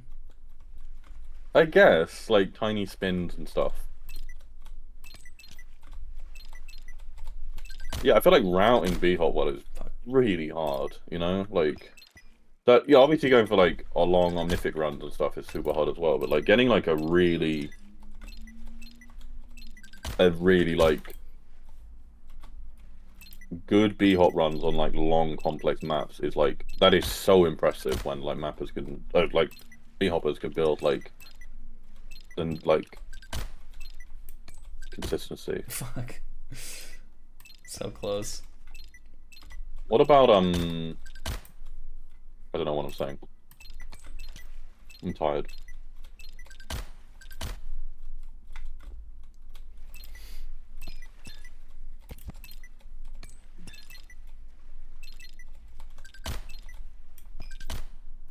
Aha! This is a very precise Conc. What are you on? Why am I ahead of you? I'm on... Am I ahead of you? Yeah. Yeah. Wait, you're spectating me. I'm also in the map though. Wait, what? Can you see me in the through the wall? Can you see... That's an interesting bug, right? Because it's... Yeah, I guess it didn't clear the spec name. Weird. Yeah, it's probably its side of it. Pano has a lot of jank, because we've not really touched panorama stuff for a bit. We definitely will. We'll come back to it after Mode 10. Well, we'll do some Mode 10 stuff for like map select and all that stuff, but like a lot of some of the big like there's some cleanup I want to do, of different stuff. Like some of the lobby stuff is really bad. Yeah. But we are on TypeScript now, which is nice. We're not doing much in TypeScript, but we do use it as our base language, and have a pretty simple setup for it. Does involve a submodule, which is the bane of all like Git noobs, but you know, not too bad. I fucking love TypeScript. TypeScript and C++ are two like we have such good like for like a Source 1 game, like our sort of stack is really sane. Because we got all the UI, so much of the UI stuff can be JS, which can then just be TypeScript, and then that's the same language like pretty much all of our web stuff. Yeah, well, boy, panorama files are in, maybe we should add Twitch chat to the stream, like, view. Twitch chat to the stream view? Oh, yeah, good point. Well, actually, will work quite well. Yeah, well, boy, the panorama is open source. Like, go on our GitHub, the panorama repo. All of our, the C++, right, you can't edit. Well, thanks for the sub, free. It's me, sorry. I could do that right now, actually. Let me spec you. I think it's just a thing now, right? Do what, sorry? I think. Oh, thank you, Smee, for the sub. I don't have the momentum, man. But isn't like Momentum, man. Wait. Never mind. Well, that's our sub. Classic. It would probably be a web source. So like browser. Oh right, the thingy. Yeah, you can do that. I use like power tools or whatever, power toys to do thingy. Always on top thing easily. Oh, gotcha, and you capture that. So I can easily do that when I'm streaming. I mean, I'm sure there's like stream elements or whatever. Stream labs. What is the one that like steals from OBS? It's like name. I think the other one. The stream labs, stream elements. Stream elements is nice. Stream labs, OBS. Oh, that's evil. Yeah. Fortunately, OBS is so good that like I don't think it affects them that much. But good old OBS, great project. And so yeah, all of our Pano stuff is open source. But like the C++ side of it isn't, right? That's in game code, which has to be closed source. The JavaScript, or some of it TypeScript now, is plus the XML and CSS. So Valve uses BSP fix. What is BSP fix? If it's a weird C++ util file, no. If it's hooking into like engine stuff, then no. Generally because it is hooking into like engine stuff, we can't split it out from that. Right. So like, issue on it on lumper. I'm not sure what you mean. I don't know what BSP fix is. Is that a valve one or? Anyway, there's a bunch of source like small tools like BSP fix BSP is zip. the Slidey made a C++ implementation of the like removing mounted asset tool. So that's what that does. And we wanted to just write that natively in Lumper. Oh right, okay. I mean that doesn't sound like that hard. And sorry, Slidey's been closed. Is that using engine stuff? Yeah, yep. So it's closed, yeah. It just Valve just have a bunch of util stuff that is good for BSP file or whatnot. That's closed, so unfortunate. But yeah. But yeah, I mean the thing for us with tooling is like we don't do tooling in C++ usually because if it's not using engine stuff, because why? Like C++ is like a good language for certain stuff, but like if you're doing anything that involves UI, like even if I was more into C++ and less into C# and didn't really know any C# or whatever, I still wouldn't really want to use C++ for like any UI we make, you know? Like yes, Qt is okay, but like why? C++ is not a good language for like UI stuff. C# is like can be very good for it. Babylonia is so nice. Like cross-platform Windows UI thingy thing. Yeah. It's just yeah.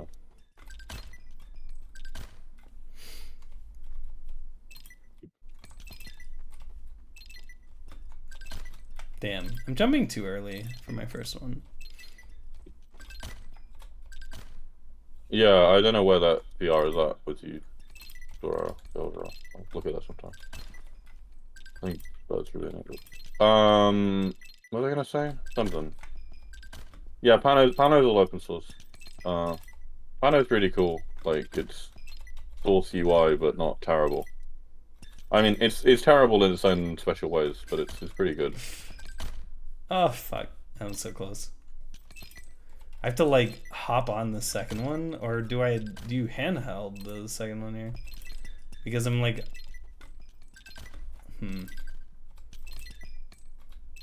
Oh, this map is long. Holy shit. 29, yeah. Yeah, I don't know if like I'll do on the 11, full map, it's actually but... kind of hard.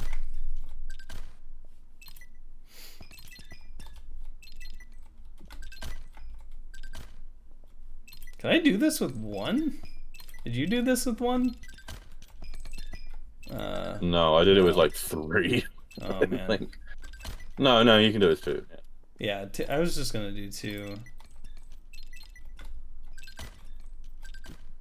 Oh no, you can do this with 1 for sure. It's sure like it's insane, but you could do it. I'm gonna try. Oh, I see. Okay. Look. What am I doing? This game sucks. Big suck. Oh, this is a joggle. Okay, I need a joggle. I need a little bit earlier.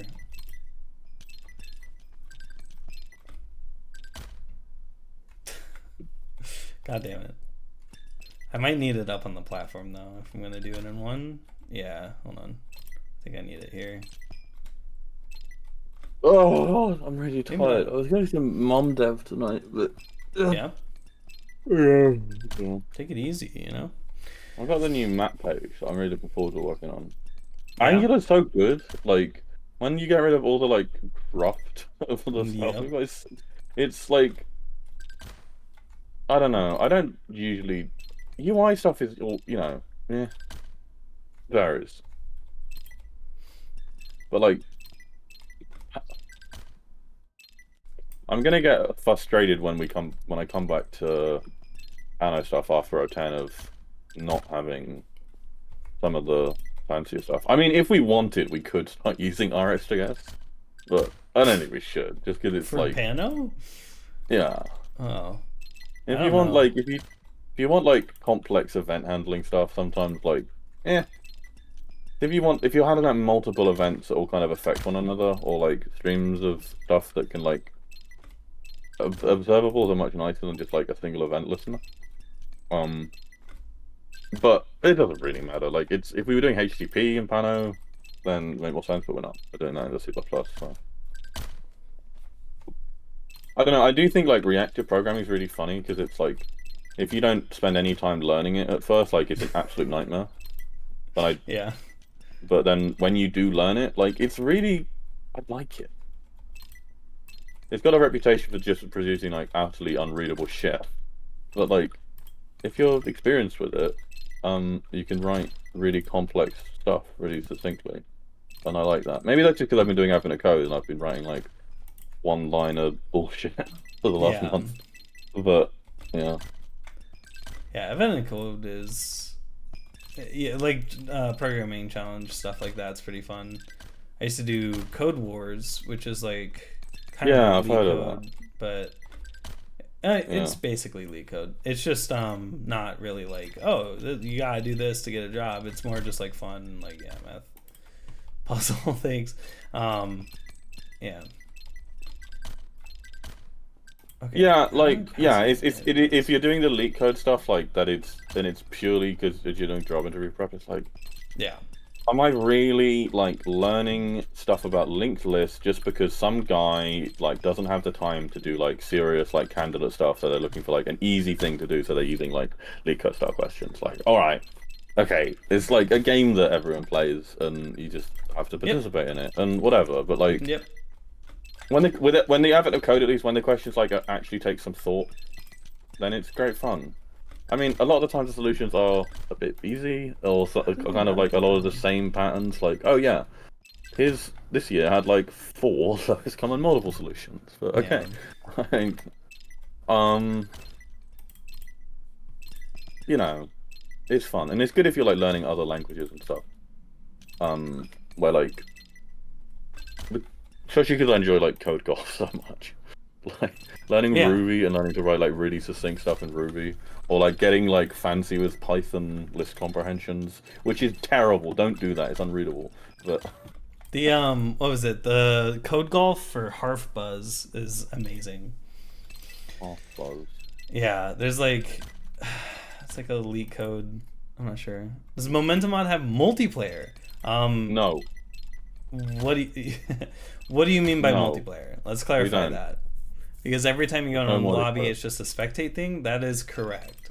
So the way that our multiplayer works is that it's actually it's just peer to peer, and we network like where you are and like what you're kind of doing in the level. But yeah, so you can see Tom here is a nice like little sphere throwing a bunch of exploding spheres. So there is other players, but they don't affect you, right? Like none of this is going to affect you. Because we don't synchronize our networking, right? Like it doesn't really matter to us because a lot of these modes are single player and speedrunning focused. So we get the benefit of technically 0 ping multiplayer because like you don't have to care about ping to a networked server in order to play the game. But you like it's all local still. It's just you get networked other people's stuff like as you get it, right? So like it might be maybe a second or two delayed from actually when Tom is doing this, but it doesn't really matter. Yeah, wait, let's measure it. Right, I'm gonna say a noise and I'll throw it. All right, on go. I'll count down from 3. No, don't count down. Just say it. Whatever. Okay. All right, 3, 2, 1, go. So you can see it's like 2 seconds delayed. That's slow. But it doesn't matter. It really doesn't matter to us because why is it that slow? I think we must be able to optimize that somehow. It varies a lot, which makes me think maybe there's something to do. Yeah. But I mean, it's just kind of how this networking works, where it's just you just network your packets at a steady, I think 40 a second update rate, and like that's just what we network. I mean, we don't really care, but we don't want to support modes that require other players because the entire point of the game is to speedrun like using your own ability. While even we if could that add would mean the tricks like, could have 0 ping. Yeah. That doesn't, like Tricks couldn't benefit from this because we would just fall back to the same gameplay model that Tricks has been using for, since CS 1.6. But No, I mean, no, I think you can make the case that tricks could be good. It's just it doesn't work with our networking model, and it's a trade-off, and it's an obvious trade-off to make. Like, no, we don't support tricks, but we have a networking model that's way better for every other mode, so get over it. Like, so, and there's also the point of like multiplayer modes like tricks and stuff, effectively not really being a viable mode for most people, because like how do you do matchmaking if you don't have anyone to play it with? When you don't have anyone to play it with, it's a dead mode. I think you slightly overstate that argument sometimes. Like I do get what you mean, but I still think there's like capacity for something like tricks to work. It's just it doesn't work with our networking model. It's just fundamentally incompatible. Right. And our networking model is way better for other stuff because you don't need to pay for servers and whatnot. You just do this easy lobby system. It is surprising how bad the ping is there actually, but I swear we can get that down. Like, and it's like, to be fair, this is across the globe, right? Like, I'm in West Coast, what is causing this? I'd like to know what's causing that delay. But yeah, but our ping time. Ping between us is like could be the Steam relay servers, but I mean we use that for security too anyway. So do we route? Does every packet get route between us go via the relays then? Yeah, through the relay backbone. Yeah, okay, and they might just have some like stupid long chain of shit, so it's gone through. I don't know.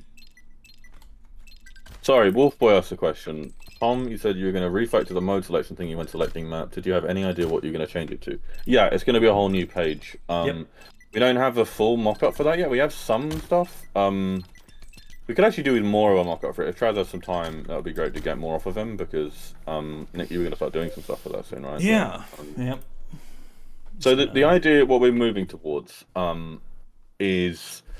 Right now you can select like any mode in the map selector, and you can even combine them. Most people don't actually know that right-clicking like does it independently, which is not great. So what we're moving towards is you can basically be in one game mode at a time. I did do this. Like in the UI. So we're gonna have a game mode selection page where you sort of select the mode, but also on that page is like stuff about that mode. So it will be your like rank data and stuff and recent run info just for that mode, and that's just so it's kind of like the sort of a user profile page kind of, but per mode, if that makes sense. And you're going to be able to just select one at a time, and that will affect the map selector. So you kind of, to go to the map selector, you'll have to first select a mode through this page, then go to the map selector. The same for learn. Like learn and map selector are basically permanently in like the mode that you're currently playing. And we think that's going to be far better for UX, user experience, like, because most people don't want to play like multiple modes at a time. That's very rare. And what we'd rather do is let you like really focus on just the mode you want to play, right, at that one time. And it drastically simplifies a lot of our UI, especially with like sub-mode stuff coming in, stage times, all these like leaderboards getting more complicated and stuff. If there are multiple modes for that as well, it would really suck. So that will be a kind of intrinsic sort of UI state that the game's in at a time. We'll probably save the state you're in. I don't know, we'll default to like an unknown state just for like first launch, but then afterwards we'll just save out that state somewhere. Actually, I don't know where we will, because this is going to be in game code, not just panorama, so we don't have the local storage there. And I don't know if we want to write that out to file somewhere. Do we have like random user case stuff for like user state? Yeah, we have the profile stuff. It's like your dark background stuff. No, but that's persistent storage. That's Pano. That's in JS only. That's not C++. Damn. Okay. And this is kind of it's kind of mostly going to be affecting stuff in Pano, but it's going to be very global, so it probably is better to do in C++. I don't know. I mean, depends. Like, there's going to need to be some kind of interrupt there, and generally, if you've got interrupt, you want to have that between with the C++ like taking charge, right? Because otherwise you're relying on specific JS code a bit, which personally I don't really mind, but I think probably best not to. Yeah. But yeah, that's the new design for the page. It will be the map select is going to change to be affected by that, and then it will be like a whole new panorama page, which I know sounds like a weird thing to do for O10, but it's like as we've done all these like game modes, sub mode stuff, like we really realized that like we need that clarity. This is mostly Rio and Traz coming up with. Like they eventually convinced me it was a good idea. I was really against it at first. Yeah. Well, not against it, but like I felt like it would be too much work to do and wasn't worth doing now at least. But really, like it makes working on everything else so much better. So because right now maps have like single game modes, right? But in 0.10 they don't. Like maps have leaderboards, and leaderboards have game modes, and maps can have leaderboards in multiple modes. Which sounds very sequel-brained, and it kind of is, but it also does make sense. Yeah, you have to be for a website like this to work. No, not really. Let's put it in Mongo. Well, I mean, there's a danger to over letting SQL stuff affect your service logic or just general stuff, because we did that a lot with our previous stuff and actually kind of don't. In some cases, we saw way more stuff in JSON now in DB than we do with. Oh yeah, Which is really nice. Yeah. We have far fewer tables now because we used to do stuff like every zone on a map would have an entry in the map zone table, and right now map zones are literally just JSON data that is just JSON B in Postgres, which is crazy fast because Postgres has excellent JSON support. Well, Postgres is cool. Postgres is super cool. Postgres is my favorite open source project. Yeah. It's some of the most cleanly written code if you look at Postgres' source. Oh, and very good. It's immaculate C, super clean, really, really well commented, and it's just Postgres is just really impressive.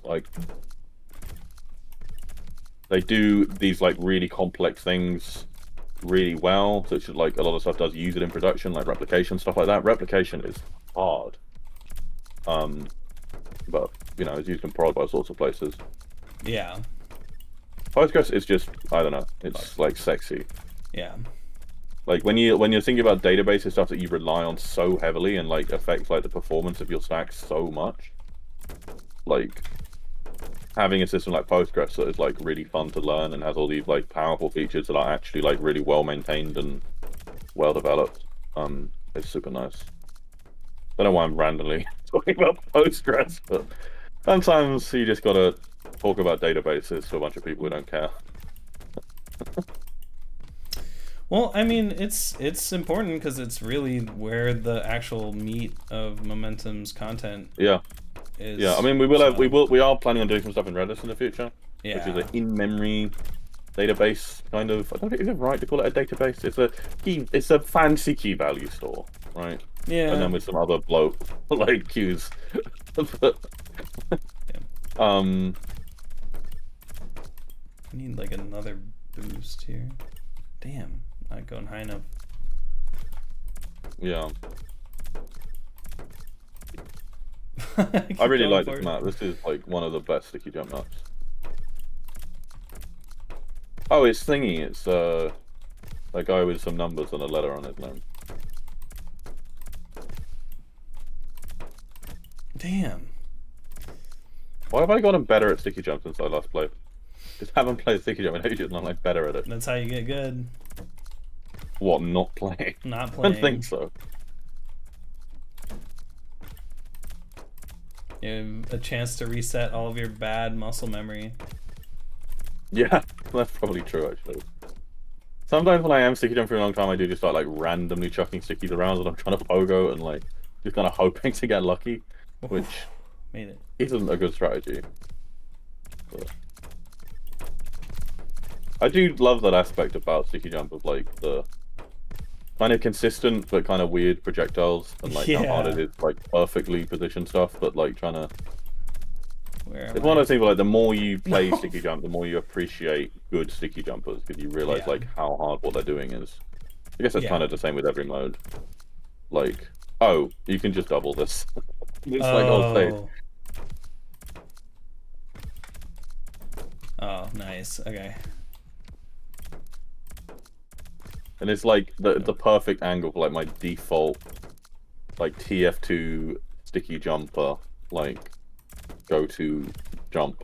Yeah. I can't shoot multiple. Are those decals on a timer starting from the least recent one? Yes. Oh, what the explosion guys? The ones that aren't blue anymore. Yeah, we added the fading, right? We didn't have fading until recently. Yep. Did we add that, the fading decals? It was already in the engine and just not being used. Yeah, that was it. Yeah. It was like decals in. Obviously, we can't talk about specifics of engine stuff, but like, yeah, decals are something. They are, yeah. Decals are like pre-Quake somehow. They're like Carmack like found the code in like some random like napkin in a restaurant or something. Just out of Probably. It's like so. It's embedded in the engine. He loved the code so much. Yeah, beautiful stuff. That's not, I wonder if Source 2 has like decals like that. They kept the decal stuff. That's one I thing they surely rewrote. Hope to God their engine is just like the core functionality of. I imagine Source 2 is really clean in a little way. I hope it is. I'm sure Valve like actually vote like a good tier 0. Could ask Gary Newman. Oh yeah, I guess He's some of them probably disagrees if it is. That's completely true. He's like, I rewrote half of it. I think you could give Gary Newman like the prettiest code imaginable, and he'd like somehow find an issue with it and rewrite it in C#. This is weird. I don't really know anything about Source 2. I mean, I like aspects of Panorama. Obviously, that was made kind of for Source 2, but there's sort of weird transitional period. Yeah. They clearly have some people that understand V8 really well. And then other people that don't understand JavaScript whatsoever, but you know.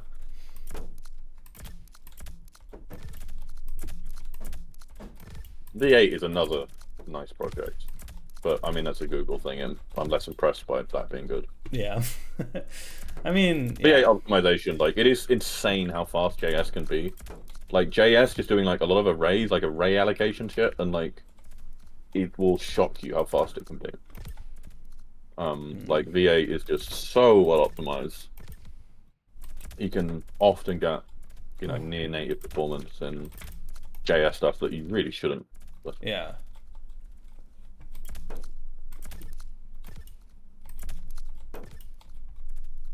Oh, it's a kind of weird thing with some programming languages where like you can get performance like kind of close to the point where you're sort of getting like you don't get low level control, but like you're getting close to low level perf. Yeah. Some stuff, right? Like some aspects of Node, you kind of get that almost. I don't know. Ah, damn. I think you have to pogo up the left wall, actually.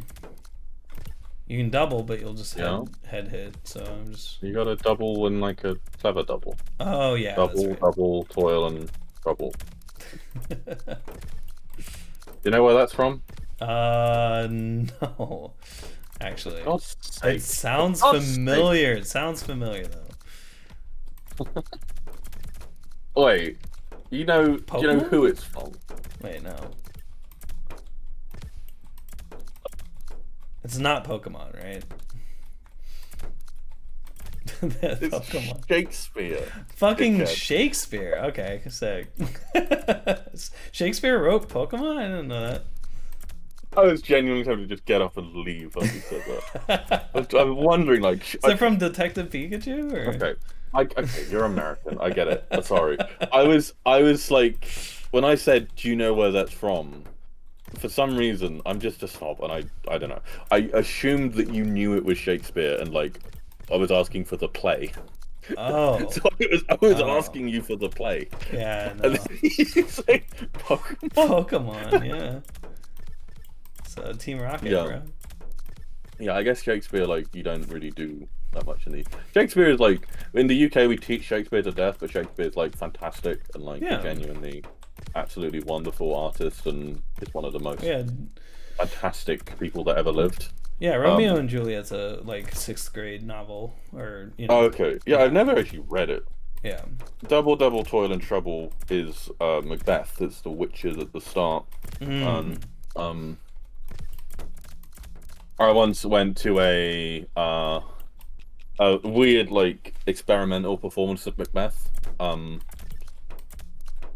where the witches were played on synthesizers, or like there was four rather than three witches, there was four like musicians, and they were doing like synthesizer music and like doing like the soundtrack to this play.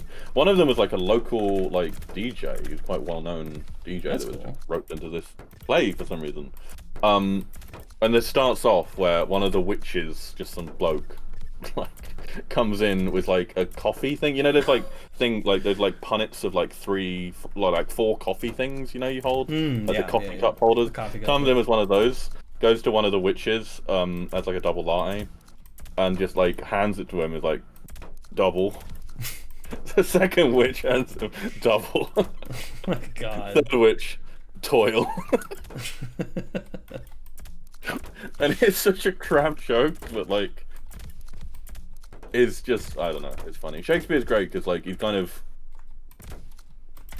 you can just fuck with Shakespeare so much. There's so much like freedom to just do like weird interpretations of Shakespeare plays.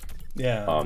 Because if you like the core of it is the sort of the language and the richness of that, and everything else you get so much to play with. Fuck, not enough please. Yeah. Okay, yeah. I'm really rambling now. I'm talking about fucking Shakespeare, but yeah. Oh, yeah, that's how we ended last one, too. Yeah, just talking about sticky jump. Was it Shakespeare? Was I talking about Shakespeare? Yeah, because I think I said I need to do a double, and you're like, double, toilet trouble. I have the worst memory. Yeah, I genuinely told this anecdote before. Jesus Christ. My memory is awful. But yeah, I like to do that in CS. Or maybe I said this as well. Like when people are going B, or call someone as 2B, just doing the whole Hamlet. Yeah, I completely forgot that I said that last stream. I feel like time at the moment is moving like insanely slowly for me. Yeah. So like conversations I had like a month ago feel like they were like ages ago. So, yeah. Gotcha. Yeah. But I feel a bit embarrassed for like doing literally the same anecdote as last stream. I have other anecdotes. We got our YouTubers are gonna love that one. Yeah, yeah. Okay. Like, no, it's a callback. I'm here for that. Yeah, yeah. All right, I'm not gonna do it now, but it would be I'm not gonna do it, but it would be genuinely quite funny if we just do that next Q&A. Just end on sticky jump again. The same. The same thing. Yeah. Air's not gonna be good here. I just gotta do. This is one of the ones that I get bored with, and I just like chucking stickies in random places. Yeah. Also, we need to change like the sound for ghosts. Yeah. Oh no, we do have that. What am I talking? Yeah, I thought we did, but I don't know if it's in. Is it hooked up? Oh fuck me! Is it not working for explosions? I think that's it. I think we can't tie explosions to it or something. I need to talk to Freya about it because she lost touch to that stuff. I thought we could. Isn't there some hack we can do? Like, just I don't know.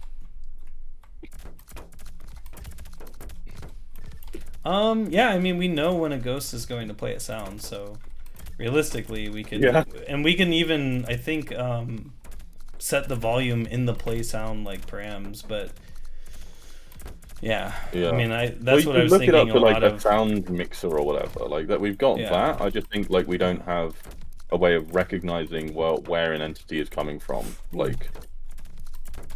But you have a sound function thing. We overload a thing, being deliberately non-specific. Also, I can't remember it very well. That says like that like some entity does to play a sound or something, right? And so presumably in that logic you can check the ghost stuff. I don't know. We don't honestly play the multiplayer that much or test it that much. Pretty much just like streams. Something we want to do more in the future, but like polish. Oh. I think I'm just gonna triple this one. Yeah. Yeah, I wonder when we will start working on. I mean, multiplayer stuff, doing a bit more polish there. Definitely something we want to do before 1.0, right? Like, there's definitely some easy wins there, right? Yeah. I mean, yeah. There's a lot. There's like setting. But I mean, there's a lot, but also like we probably will get to the point with momentum where there are some bugs that we're happy with still releasing, and some stuff we'd like to do better, but we're not going to hold back release. You know. Yeah. That we like when we say like the milestones are like the main things. We are being serious, right? Like there's going to be some stuff that isn't perfect, but like good enough. Yeah. I feel like multiplayer lobby stuff, like we do want to like clean it up some more, right? Yeah. But I'm wondering when we'll get the time for that. Yeah, gonna be post 010 for sure. Like 010 is just such a huge milestone that it's like it should be everyone's. It's very hard to orientate around other stuff in it. Yeah. Big boy. Yeah. Oh, I just went back to stage.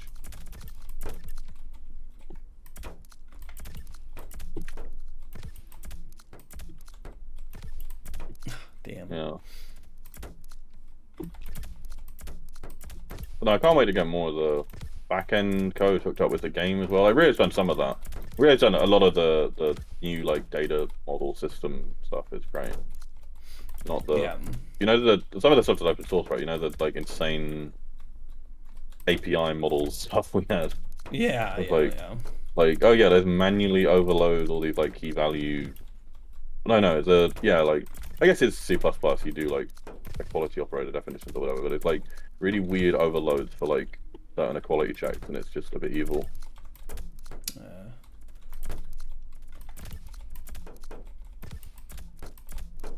The playlist thing is gonna. I don't know how we're doing playlists. If we are gonna have a time of all maps, that would be really nice. It's just you do need to do like session tracking. I think I lose track of what we're doing. If you submit a run that's not going to be a PB, do we still validate it? I want to say the answer to that would be no. I don't know.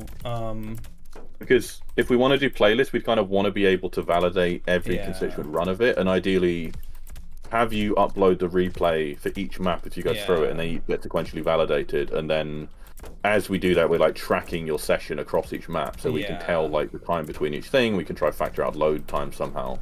So getting that to be legit will be hard because you'd want to worry that like someone might be able to like say that their load time was longer than it actually was. Well, I don't. So that, I mean, load time isn't going to factor in. It's just looking at the the run time of each of the maps. Oh yeah, I suppose so. Yeah, no. What am I saying? Like it's we're not doing real time at all. There's no strafe sync bar in 087. If something's not in 087, it's not in 087. Like you're on an old build. It's not like a thing you turn on. It's just not there. Strafe sync bar is actually quite recent as well. Last year or so. Listed. Playlist thing. Okay, I did that. Fuck. Yeah, the start stuff. I don't know. I feel like you want to avoid letting people have too big a gap between. Yeah, maps. no, it's just at the same time map. Like it's the start zone of each. Like the timer won't be ticking until you start the run. But you want to like have some like maximum time you can wait. Like you can't like go down the shops between runs. No. You know. So you'd have to have like a maximum thing that could feasibly be a map load. Yeah, like you need to start or like start doing your. But you can't trust the client say how long the map load is, right? So.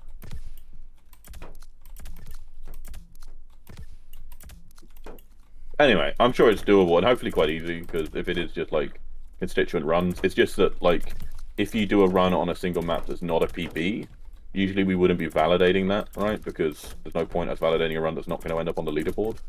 But in the next case, we would need to, so there'd have to be some code changes there.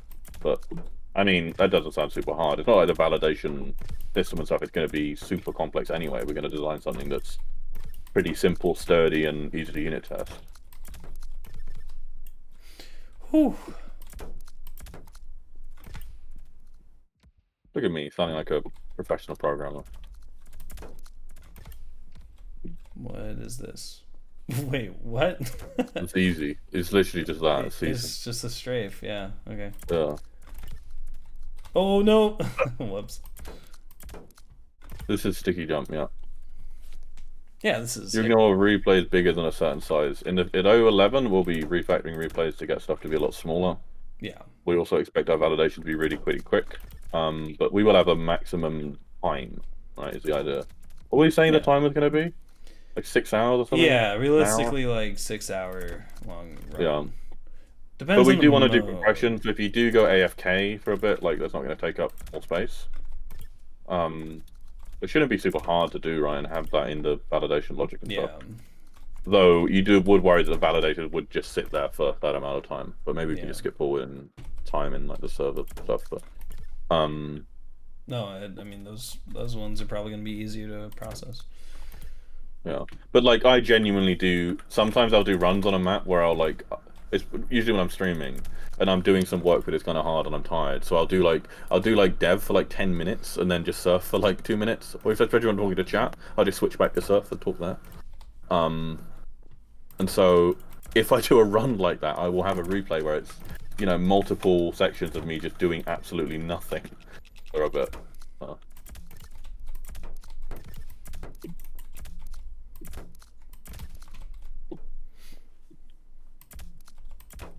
But yeah, validation stuff is going to be really fun. Yeah. And I do kind of feel that like the benchmarks we've got are impressive enough. And validation's, I think, important enough that if it does end up being more expensive than we think and more compute than we thought it would be, like, I think we can still definitely afford it within, like, open collective stuff and whatnot, because I think people would appreciate that, like, what we're doing makes sense and is worth donating for, right? So. Or you have to pay for faster run validation. I guess you could do that. Yeah. That'd be horrible. But you could have a premium run validation thing where like your run's in a queue to get validated. And just because I was doing leak code last night, and you know they have a thing to like, they do like everything server side. Oh yeah, you want to reformat your code server side. Server side, yeah. Yeah, there's actually a VS Code extension that like does all of leak code just in VS Code, so that's nice. Oh, that's sick. What? Yeah, it's really jank, but it does work. So it will like download the file and like the stuff for you. It's just usually like you can't run it locally that easily unless like oh no, it can run it locally. What am I saying? Yeah, it does work. In some cases it's difficult, but like TypeScript was working, I think. I can't remember.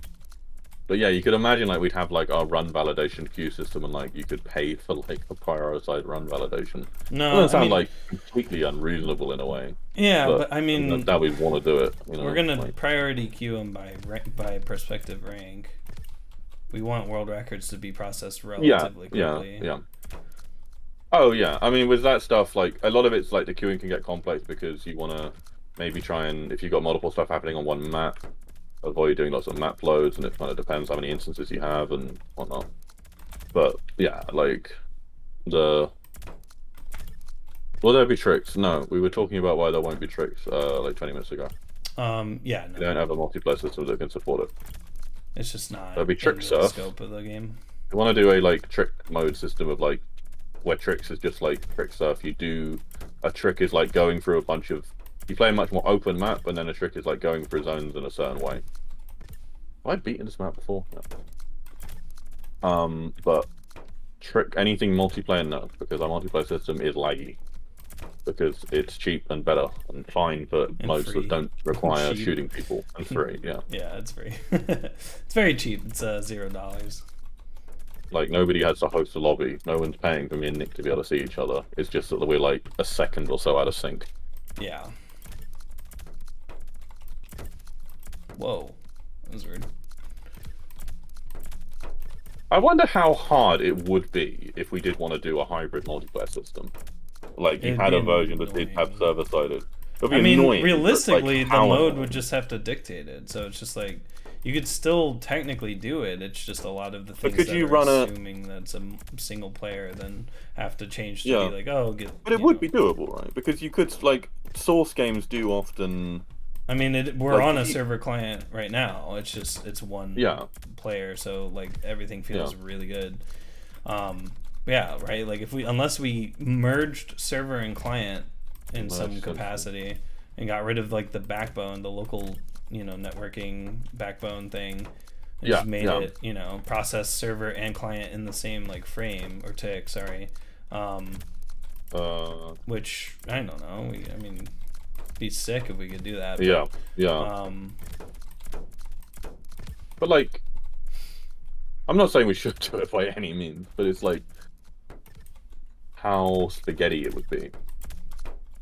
It just changes the max players. I mean, that's why everything's so configurable. Like it literally is possible right now. It's just there's a lot of UI that's assuming there's one player. There's like it's just a lot of the single player assumptions we do, but it is possible. It's just it doesn't fit into the idea of the game. Like the whole point of it being like something that you have to like play with somebody else. How did the leaderboards work for that? Let's say you wanted to do like a hyper competitive like multiplayer thing where you really did want a separate server for keeping people like exactly in sync for some reason, like for races somehow. Like there's definitely like if the ping is like 2 minutes between each other and you want to do like tournament races and stuff, then like but like have people in voice or something and like react to stuff, then you are going to get like a significant difference, right? Yeah. So, I'm by no means proposing it, but it is curious to wonder. Whoa, can you just double this whole stage, the last stage? Yeah, I mean, there's some aspects you could synchronize. It doesn't have to be gameplay. You could synchronize like when the game starts for each player, but then you start factoring in like, okay, what's like computer spec, like so like yeah. Like there's that level of like synchronization that you can get a countdown timer really synchronized to where you lock the player in place and then really synchronize a countdown to get it pretty much as fucking perfect as possible. So you're saying we can do that with the current thing? Because that should be possible, right? Yeah, and that could be done for racing, and in fact we could look into that. Yeah. It's just clock syncing, right? So it's not just clock sync. Not a new problem by any means. No, yeah. In fact, NTP does that all the time, right? When your computer needs the current time, or your cell phone when you go, Yeah. But yeah. I noticed to drop in. Make sure I'm borderless windowed and do frec your frame if you want. We do need to look at that more. It kind of depends if Slidey's around at some point and wants to look at that more. Slidey's our main like DX nerd, though other people understand it well. Yeah. Selecting specific DirectX versions, no, because we're not supporting versions beyond 11. Like the if we do, 9 is super annoying. If we do any version past 11, it'll be Vulkan. Just because we want a native. Sure. But if we do that, we're like rewriting the entire material system anyway. Yeah. Like, stuff changes really heavily if we do that. Yeah. But no, we don't have DX9 support, and we're not going to. The dev effort to maintain it is completely not worth it. You don't want to have to do 2 different implementations of every shader. Yeah. And compile stuff, and like it's just like there's very few people that aren't on DX9, DX11 compatible stuff. It shouldn't be a performance decrease. If there is, we'll work on it. But like, I remember like some TF2 configs, like maybe there's some legitimate reasons. I think Mastercoms did it, and Mastercoms knows quite a lot. But like, there's like, or maybe not. There's just versions that like ran TF2 in like DX8. There's supposedly faster or something. Well, yeah, because of the poor implementation of 9, I think. It's like, it's like, yeah. Turns off a really bad implementation of something. There we go. Yeah, but you just shouldn't expect that, like, 9 is going to be faster than 11 because, like, it's a lower graphic setting, kind of, it's not like that. Yeah. There's not that I'm saying you think that, graphics, like, I think you know this stuff, but yeah. 9, we got rid of 9, like, a year ago. Some people had issues, but not that many. Like, there is a point of, like, we're not going to keep supporting certain stuff. We're not going to keep supporting DX9. We're not going to keep supporting... What was it? The other stupid thing? Windows 7. 32-bit, yeah. 7. Windows 7, yeah. Like, get off Windows 7. Like, you're not on 7. If you're on 7, it's not reasonable to ask us to keep supporting 7. Especially no if it's one's out on of 7. service. No one's testing it. Like, yeah. Like, that's the main thing. Is just Microsoft's even like, yeah, get the fuck off of it. Yeah, but also it's free to upgrade. Yeah. Oh, my hand's starting to cramp. Unlike, yeah. But I can do it. I can do this map. It's just my crouch button. I need to rebind it.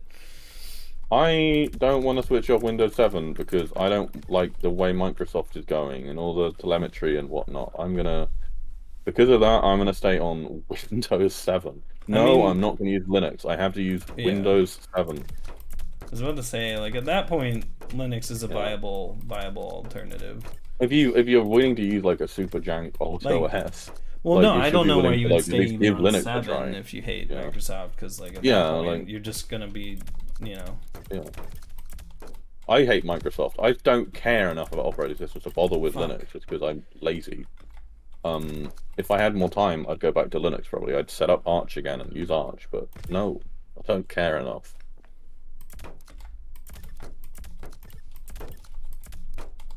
Operating systems are like, just, you know, whatever. Like, you can spend time making like the coolest Linux desktop ever, and it's so great that Linux desktop is in a good spot still. I mean, you know, Linux is not important because of the desktop stuff. Like, Linux is important because of servers, and you know, that's why I care about Linux.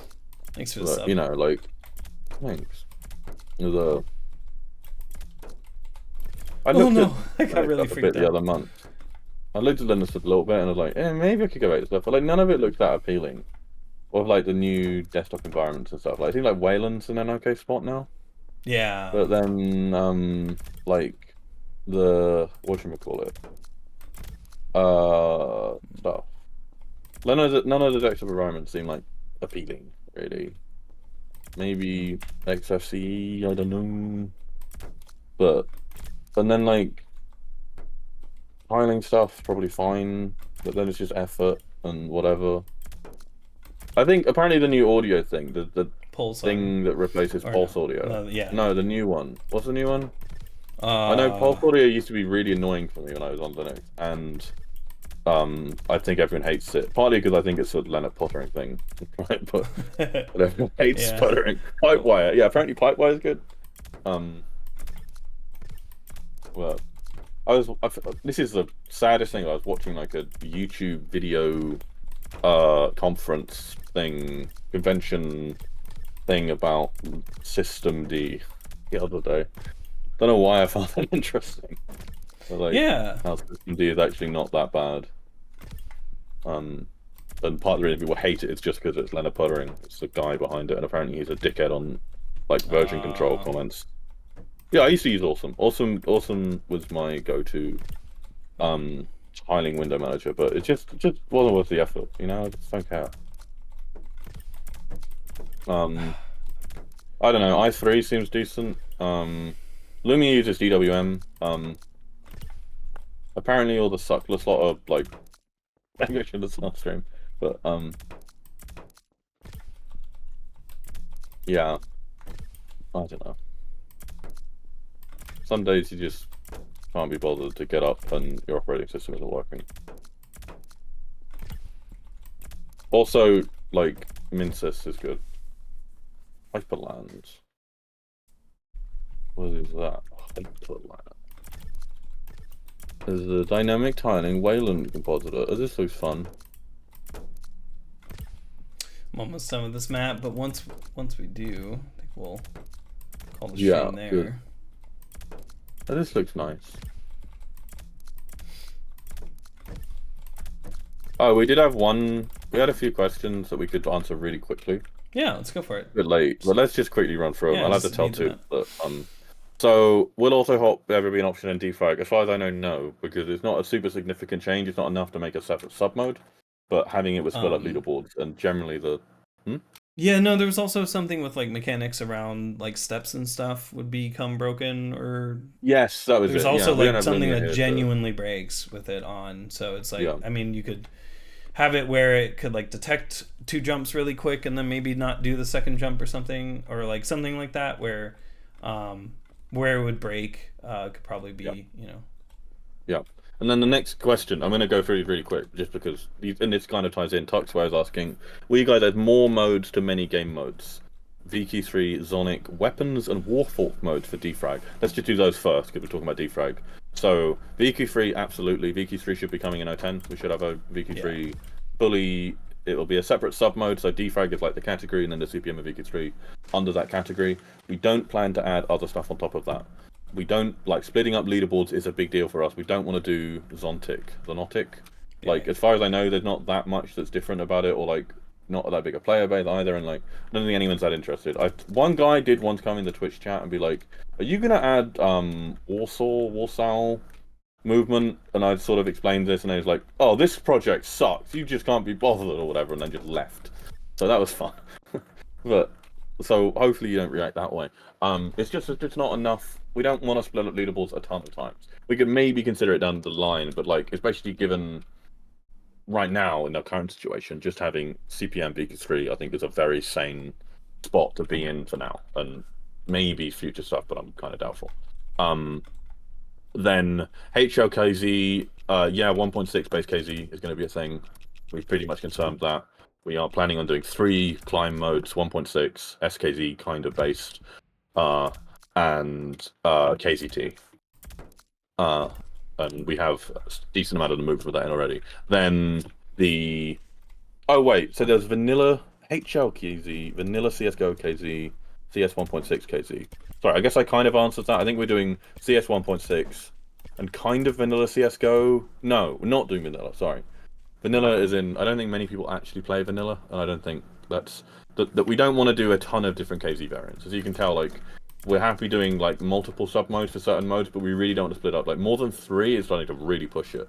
So, for bhop, we're happy considering regular CS source, like 100 tick, 1000 RXL or whatever, bhop. Then maybe scroll hop, and maybe probably 1.6 bhop. Or something gold source based. Gold source bhop is awesome. We love it. Yeah. And then, sorry, I'm nearly done, Nick. I know you want to go. No, yeah. And then, yeah, vanilla though I don't think we're interested in, just because like I don't think there's that much appeal to it. I think the stuff that on the team and Game Chaos, who's on the team and the sort of the climb lead we brought on for climb, we're most keen on a sort of SKZ based thing because we don't like random bhops, and just having like a simpler limit on it is nicer. Is our feeling, though. I know Game Chaos is interested in doing something that involves less strafe spamming. Was the way he's talking about it. Then yeah, KZT like to us sounded quite ugly when we were talking about it, because if I'm remembering right, has like just a random bhop amount, though, and that's just a bit like randomness. Even though in this case you're doing it so much, it's going to even out over time and have like an averaging effect. That means that most runs are about as random as everything else, and shouldn't matter too much. But there's bound to still be specific jumps where it matters a lot, and so that seems weird. However, apparently like 80% of KZ runs are KZT. Like last year on Go time CS KZ timer or whatever, like 80% or something were KZT, which is crazy.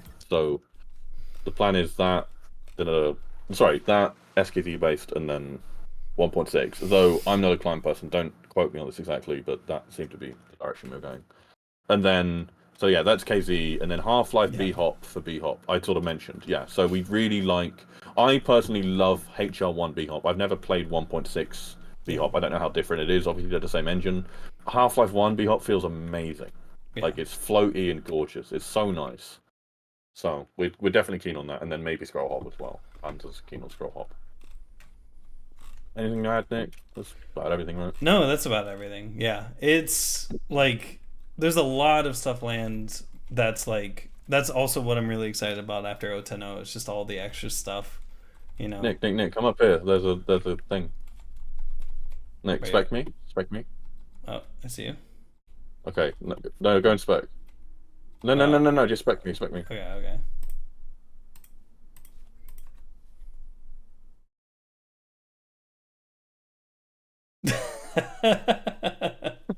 That is terrifying. What is he doing? Is he okay? He reacts to models. This is what SL is looking at too. Yeah, terrifying Putas. Yeah, he was looking at Left 4 Dead. He was looking at Zoe model stuff, and Zoe was reacting every time he shot the portal gun.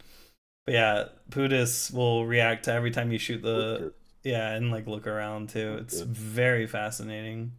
We also don't use the flex cache, I think, too. So there's it's pretty terrifying. Split leaderboards for bhop styles, yeah. These are different sub modes. So whenever we have different mechanics, they are a sub mode, which means they are entirely separate. Everything is separate. Any run in any stage, bonus, main track, whatever, always separate. This is kind of the reason that they have to be separate. It doesn't make sense to keep them different. They're different mechanics. But that's part of the reason why we're so wary of doing lots of split leaderboard, doing lots of different modes. So we've got this new sub-mode system that really gives a lot of flexibility. Means we can do a lot of sub-modes and stuff we want and split stuff up a little bit. And this is all very easy programmatically, by the way. Like, this isn't stuff that takes a ton of dev time by any means. This is really the kind of thing that you design the system well at the start, which is what we made a lot of effort to do. And then once you've got that system, implementing new sub-modes is exceptionally easy. Which is great, because it's like a massive part of sort of content on the game. You don't really have to do much to get it. You just have the existing stuff and you add the base movement, and we know base movement stuff really, really well, so we can do that quite easily.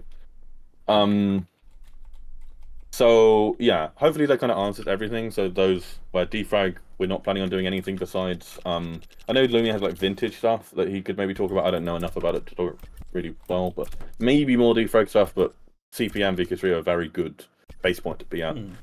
Climb, KZT, SKZ 1.6, bhop, CSS, maybe scroll hop, and then almost definitely some kind of 1.6.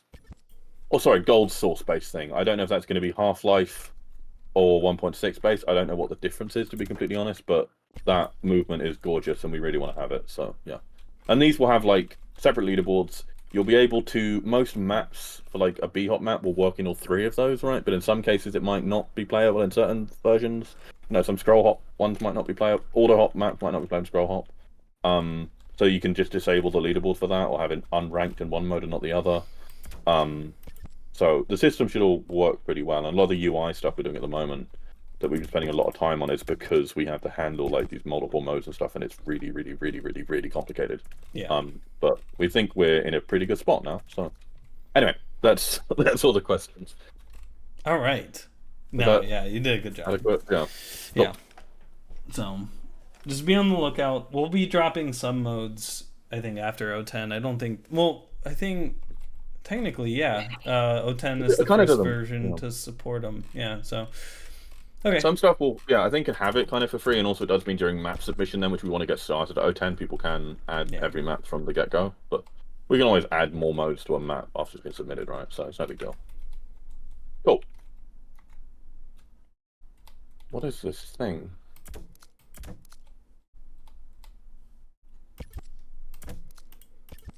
I don't think we can allow this in the creationist build of momentum.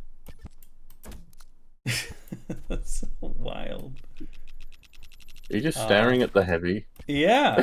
I'm just. You're just laughing at yourself. He's laughing at my stickies. I made a funny joke, and you were just looking at just. I was just staring at Pudas. Okay, cool. I think that's where we can end it. What is this? What the fuck? Oh, if you're not, this is the class. You gotta be the demo man. Interesting. Cool. Okay. Well, that's where we're gonna end it. For the stream. Thank you all so much for watching and asking questions. This is the end of the year, so thank you all so much for watching these, for all 12 of them that we did this year, as well as hanging out in our Discord. It's very fun being able to show off the game, play it a little bit, answer some. We'll have of your more questions. to show off soon, like more new game features soon. We promise. Exactly. We've had fewer like new features over the last couple of streams, but we absolutely will have more at 010. We're very excited to show stuff off. We'll each Q&A, I'm like hoping that we've got something more to show off. Like every time we do one of these, and we just haven't for the last couple of months. But yeah. Also, I just really want to quickly give a shout out to Tupless, who's been doing the timestamps for the YouTube video and the big Google Doc for the last couple of months, which is like, it's usually either me or Nick that do it, and so it saves us like 20 minutes each month, which is really, really appreciated. So thank you, Tupless. Yes. And thank you all so very much for continuing supporting us and hanging out with us. It really means a lot. So, here's to 2024. I hope you all enjoy, the new year and have a good time. We'll catch you in the next stream and hopefully have some more 010 stuff that we can show off. it's coming together really good. So once we get to a point where we can show it off, you can bet it'll be shown off in the Q&A. We'll get there eventually. Yes. But yeah, so with that, I'm going to go ahead and... Do we have anyone to raid? Oh, is there anyone streaming? Eild's mapping. Eold is doing momentum mod. Yeah, that sounds good. Cool. Cool. All right, it's intended for mature audiences, so anyway. Yeah. Thank you all so much. Isn't that guy like 12? I'm kidding. Just kidding. Anyway, Exactly. Yeah. Catch you all next year, and yeah. Bye-bye. Thanks for watching.